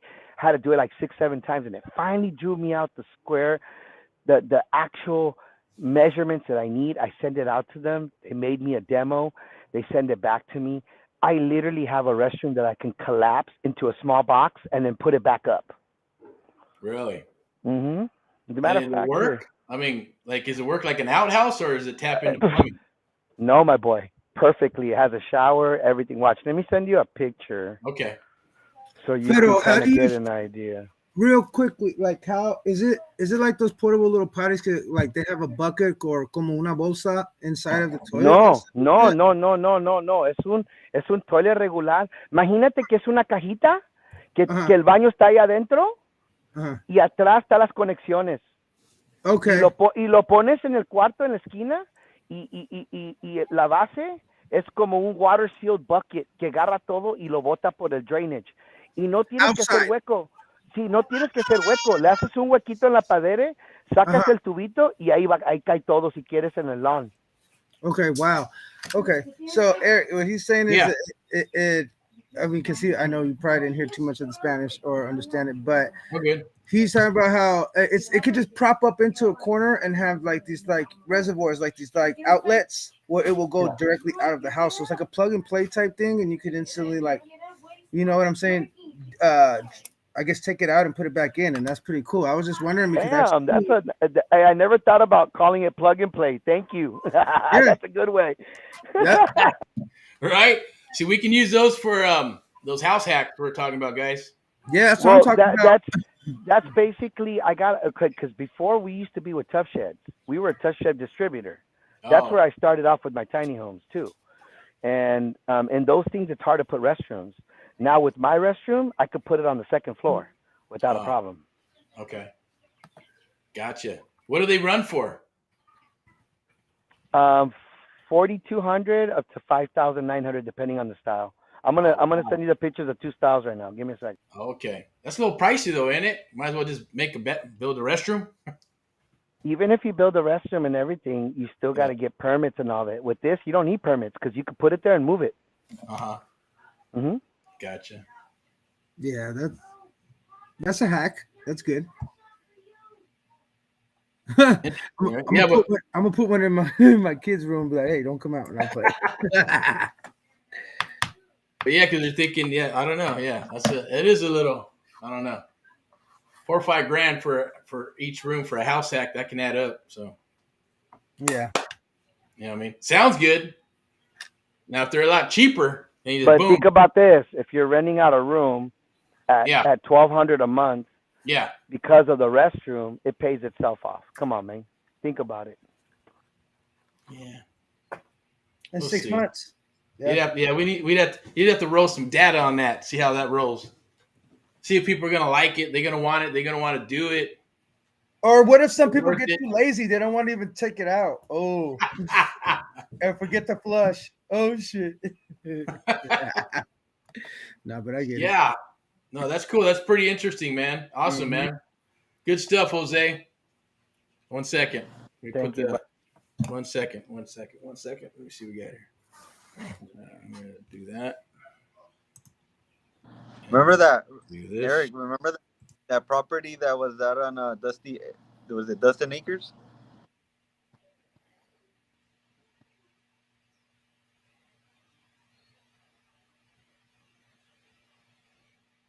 Eric, are you still there?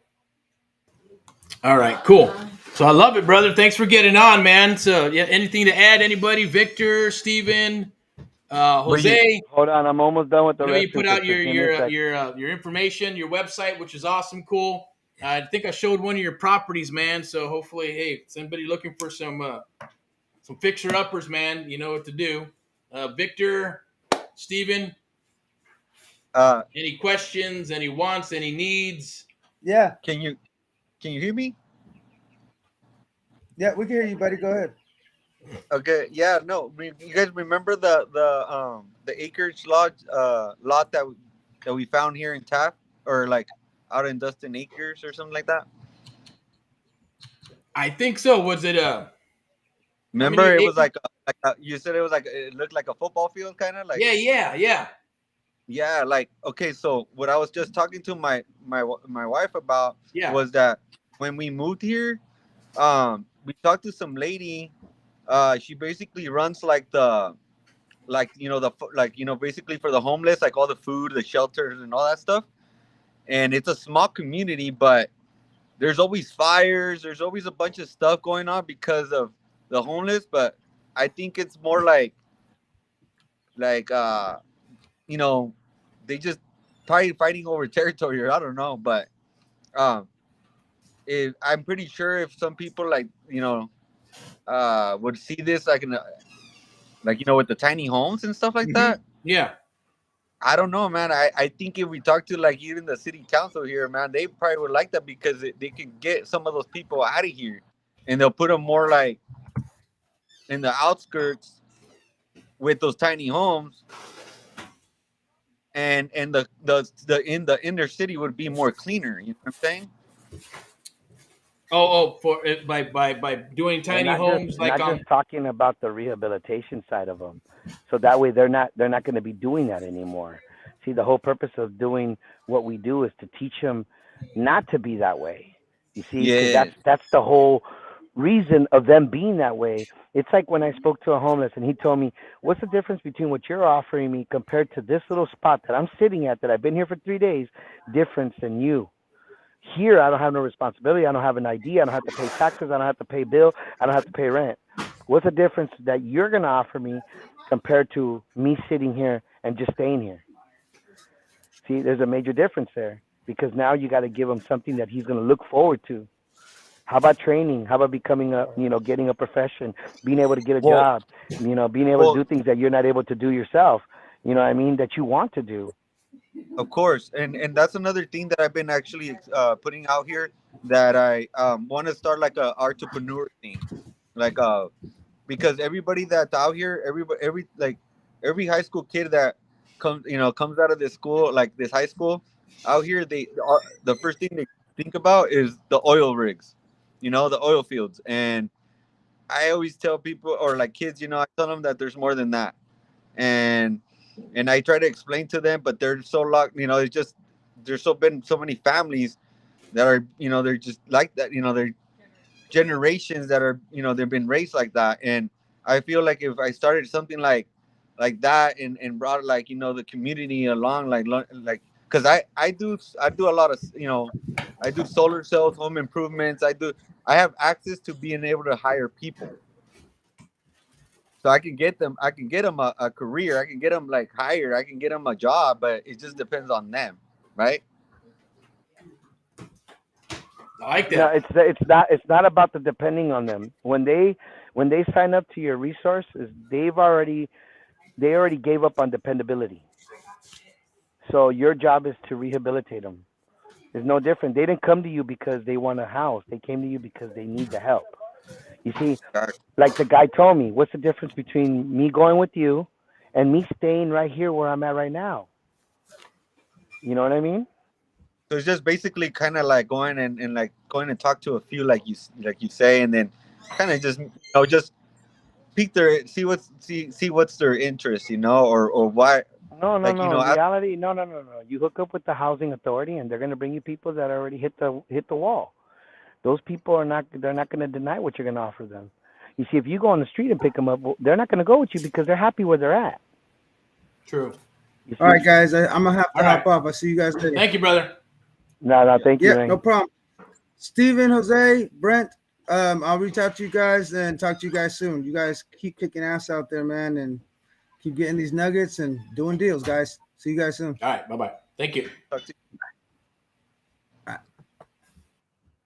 But yeah, no, I get it, man. So, like Steven, like that land you're talking about, right? It was pretty cheap. Remember how much it was or something? What were they asking? I want to say I saw like an 80. Remember, it was like 80 grand. I think so, or And was it like 12 acres or how many acres was it? Do you remember? No, I don't know it, but I can. I mean, okay. I know that it was pretty big. It was like 15 acres, I think. Okay. And then what would we need to do with that, Jose? We'd have to get like variances or things of that nature and see what zoning is or change the Well, what's the zoning on it? I don't know. Do you know what the zoning is? Is it commercial? Was? Is it residential? Oh, you know what it was? I think it was residential with you can't have like farm animals.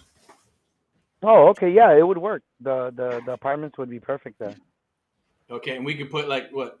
Probably like a regular house and then tiny homes? Yeah, you could put regular homes on the outside and then the tiny homes in the middle, on the outskirts too.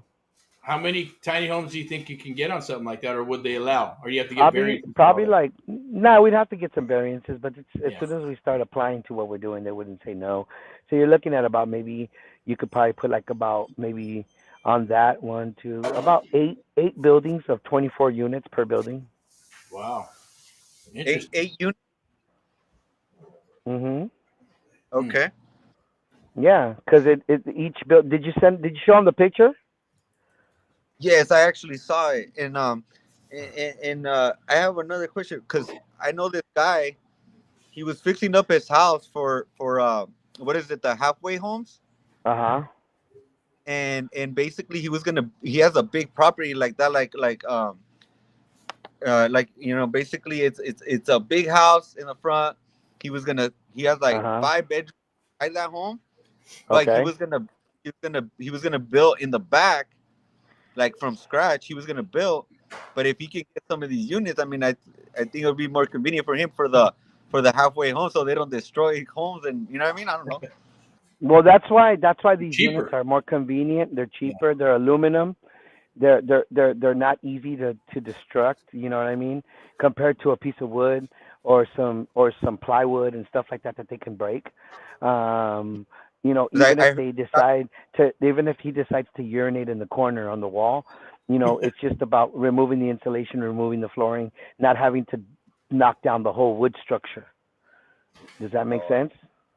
Yeah, makes sense. That's cool. Okay. Yeah, so we'll look into that, Eric, I just sent you the link. Can you check it out real quick? Yeah, let me see.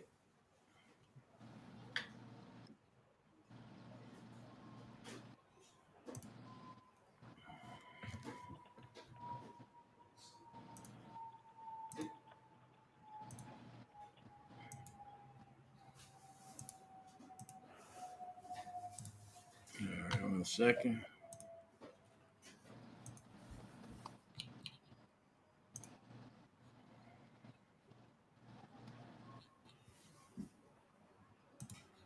That it right there?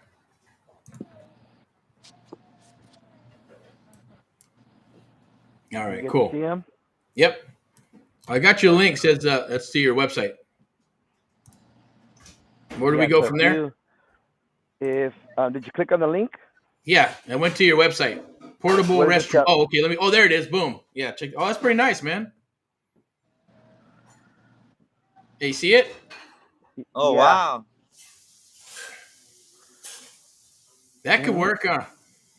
Oh yeah, as long as they don't go through that wall, through that glass. No, because actually it's actually each aluminum frame has a rubber seal, and then within the rubber seal there's a drainage system that goes to that bottom bucket. The bottom is a bucket. It's about almost about 9.5 inches tall, and then it's hollow in the inside with a pump to pump it all out. Where's it go? So it's kind of like Vaporized? I'm gonna fix the diagram because I haven't finished the diagram quite yet, the blueprint of it. So Yeah. that way you can see the back end and see all the connectivity Oh, to the back. gotcha. Okay. So is that like, It even has an exhaust fan and a light inside it. Right? So Interesting, man. does the toilet work like the RVs or something like that? No, regular. It's regular. Oh, regular. Oh, okay, Regular. okay. Se llena el tanquecito y le haces flush y es el mismo alto del toilet regular. No es como ese chiquitito que te tienes que agachar y está like halfway bent over. You can't even use the restroom because you're so squatted down. You know what I mean? Yeah, like an airplane. Yeah, like an airplane. Exactly. Try to And I take a made dump it in one of roomy. those.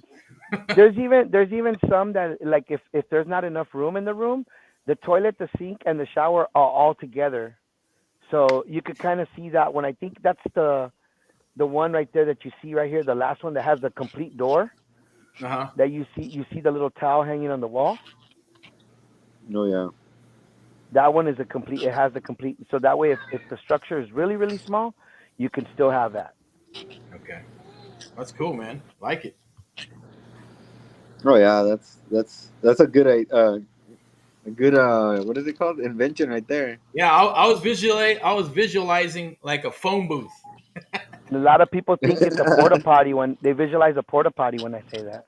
Okay. Yeah, I visualized a porta potty / phone booth, right? Because they're kind of small.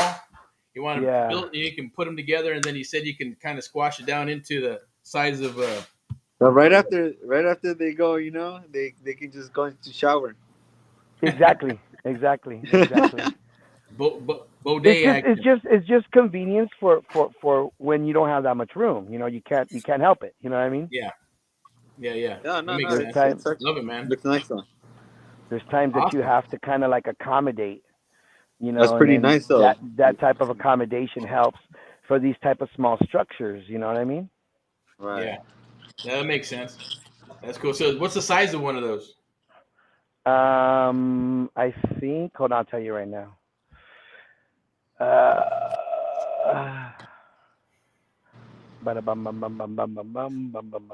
Because what's the average bedroom size? Hold on. I'm gonna add one more picture that I forgot to add. This is the one in my cousin's bedroom. I put one in my cousin's bedroom right now. And you're gonna see it. It's in his apartment. Hold on. All right. Hold on. Let me upload the picture. Give me a second. All right. Okay. Hold on.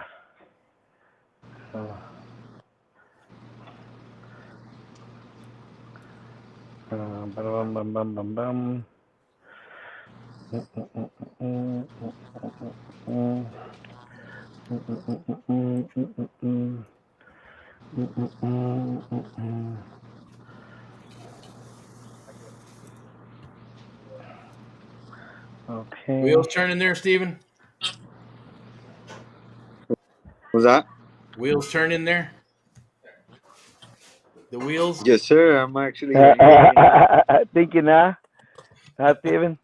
calculating some homes that I've seen so far, and I'm like thinking of like, how did that look right there? Right.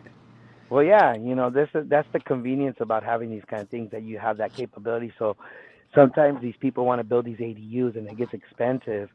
I mean, I've seen ADUs just because of the bathroom come out to like about 26, 29. You know what I mean? You could come out more convenient using these kind of things after a while. True. Definitely. Give me a second. And then you look at the style. It's an elegant Malibu style. You know what I'm saying? It's not like a cheap not like a cheap. I could make it cheaper if anybody's okay with it. I could make it way cheaper. Without using the glass, without using all that stuff. You know what I mean? Yeah, it looked like those mobile ones, right? The mobile. You ever see Yeah, those in front of yeah, Walmart? They got like 2 or 3. pretty much. They just roll those up on what? I think it's like shit. Looks like fuck. What is it? Where you pull boats? It's a trailer. Oh yeah, yeah, yeah, 2 or yeah, 3 yeah. of The them on there. trailer. They're kind of nice, and they're nice when they put them in there, man. But shit, give it a day. When you After that, it's like, damn. when you go to use them, you're like, fuck, what happened here? Yeah, what happened? Is this Yeah, legal? dude. Yeah, your cheeks are hanging out on the side and all that. You know Yeah. what I'm saying? Your half of your cheeks are literally in the shower. It's like what? Yeah, it's horrible, man.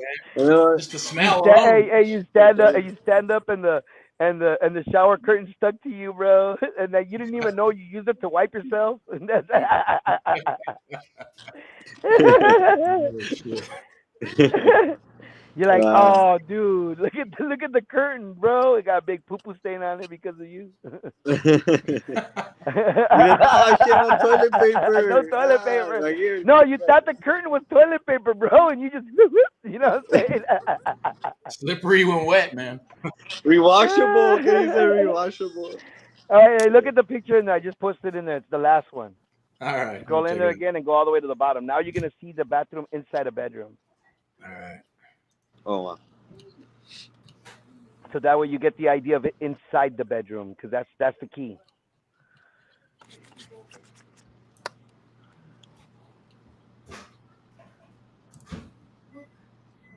Where's that? Oh, okay. Is that it right there? Yep.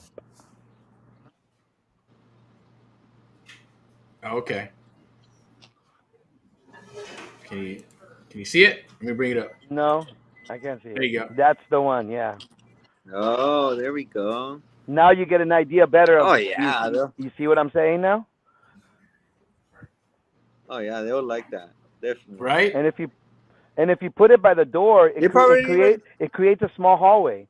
It's no different like when you go to a hotel, man. Same thing. Yeah. Kind of builds that same concept. Honestly, like okay, it's like look at what like when you remember when COVID, was going on and all that. Yeah. What they were trying to, what they were doing with the homeless, they were putting them in these hotels. Mm-hmm. I mean, it's almost the same thing if you think about it. Yeah, not different. It's just the way it's accommodated is the only difference. That's the only thing I see as a difference. And they won't even come out. They'll probably just be in cuevados, you know what I mean? Yeah, pretty Caved much. in.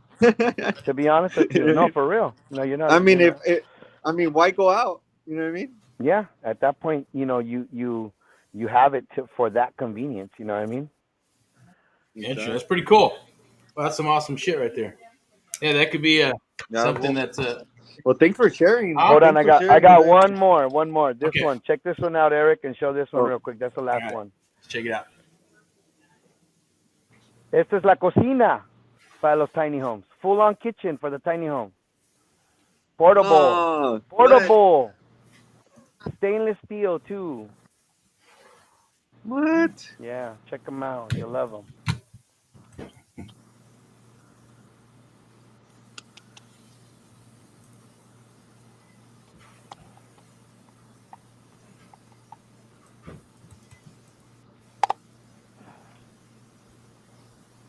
Have a beautiful weekend, Kev.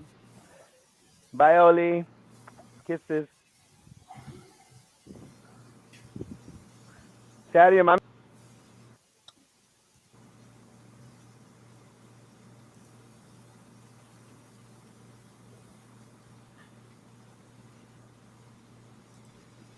All righty. Cool.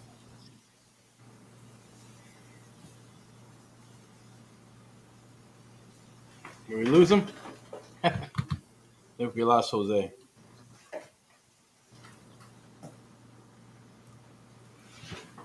Yeah, I think we lost him. That's pretty cool, huh? Yeah, I'm telling you, like, we all start bringing little puzzles. You know what I mean?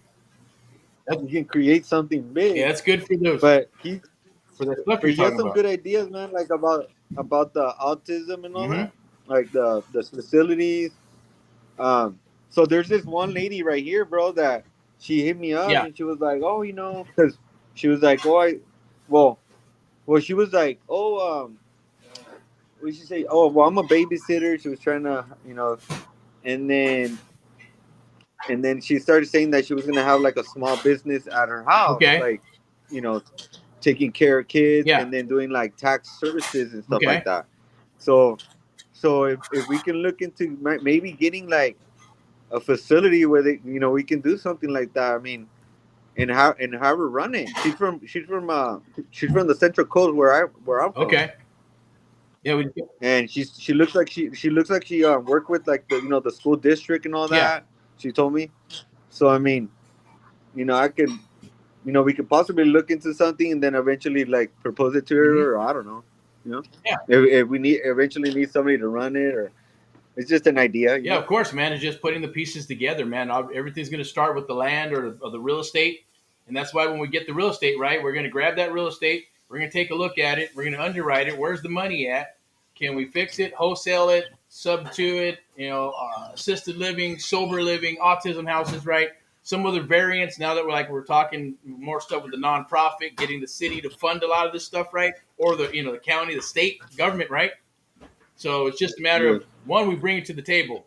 Because if we got stuff that has too many bedrooms, right, we got to figure out what to do because it's not that it's overbuilt. Some of these buildings are like they're made that way, right? But it's too much for somebody that maybe it's harder to sell unless you got a family that's two or three families going to move into the property, right? Some of this commercial stuff that's out there too. What can we do with it, right? What other alternatives? Because that's where the market's going with the government trying to do that more and more, right? Like with the wholesale, with the land, industrial places, commercial, because it's going to start turning into sustainable housing, right? Because a lot of people are doing what? They're telecommuting. They're working from home, right? And then all these things, if they're on the table, we look at them and then plug in, meeting like guys like, Jose and Mr. Don and others that want to get into this stuff, right? Let me see. Hold on.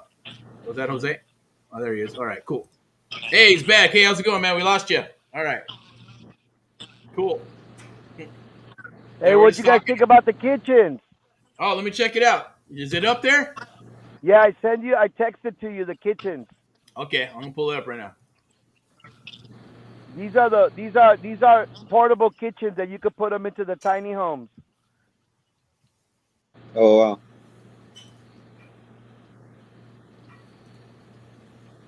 And I could make them electrical or I could make them gas, propane. Okay. oh wow, yeah, that looks decent. They won't.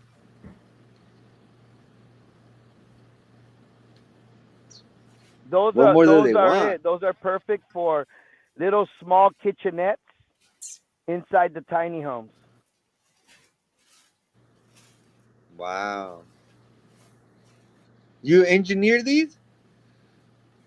Well, the electrical ones could hook up to the 12-volt low voltage, or the gas ones on the bottom. You lift it up and you put the little green propane on there, and it'll last you up to a month.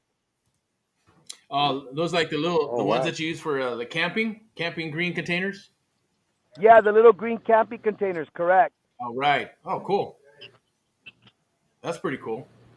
Yeah, they're Awesome. gas saving. They're gas saving furnace. So it uses a combination of air and gas to use less gas, but to create a bigger flame.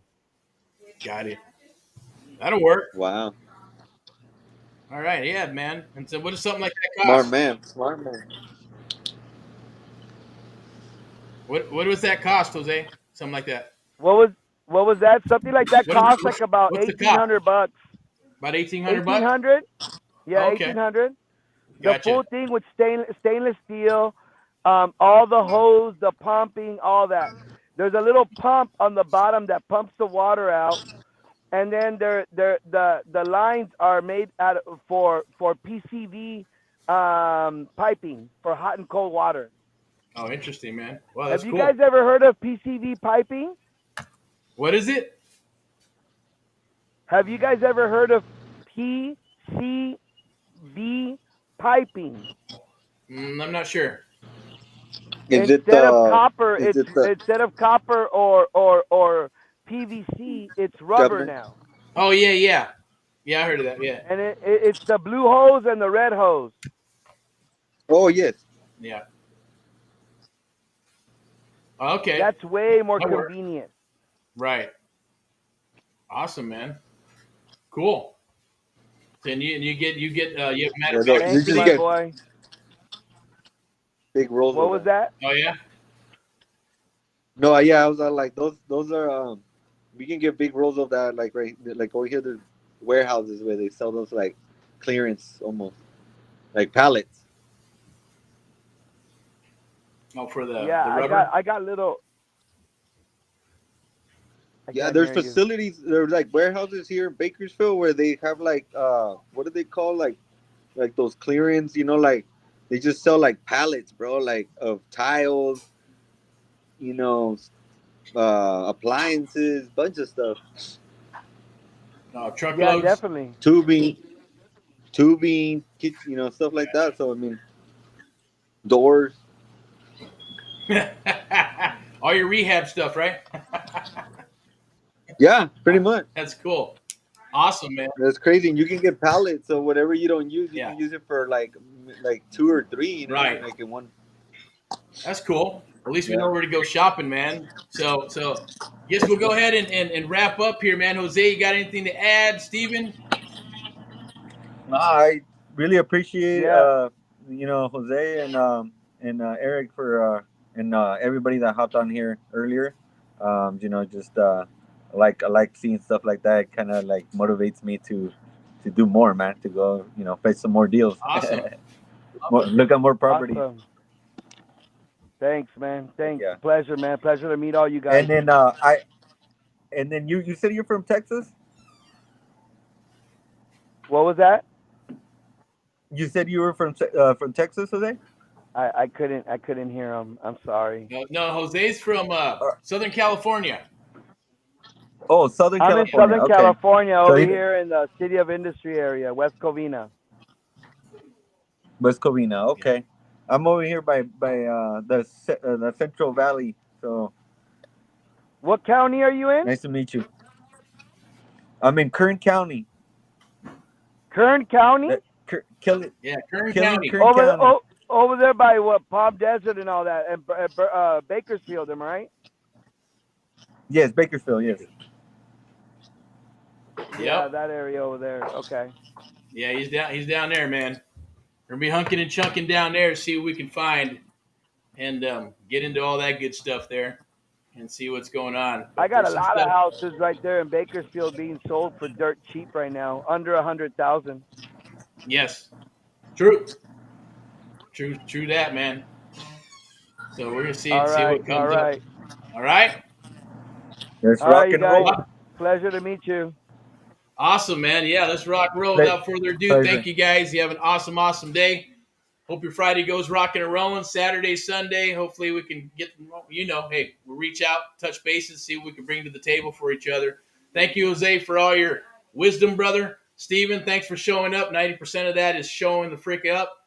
And, anybody else who wants to come aboard and you see these videos, go back and forth and watch all those golden nuggets that everybody's dropping. And go join the Facebook group. It's free.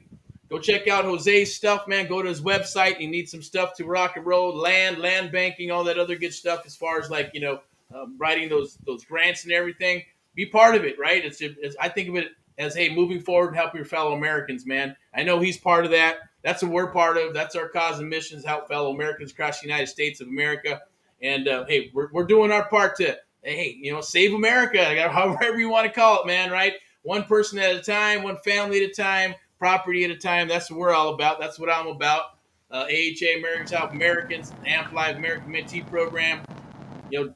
Come on board. Just take a look at this stuff and share, man. Once again, I'm going to wrap up. Thank you guys. Rock and roll and all that you do. We'll talk to you guys later, okay? Awesome. All right. Bye-bye.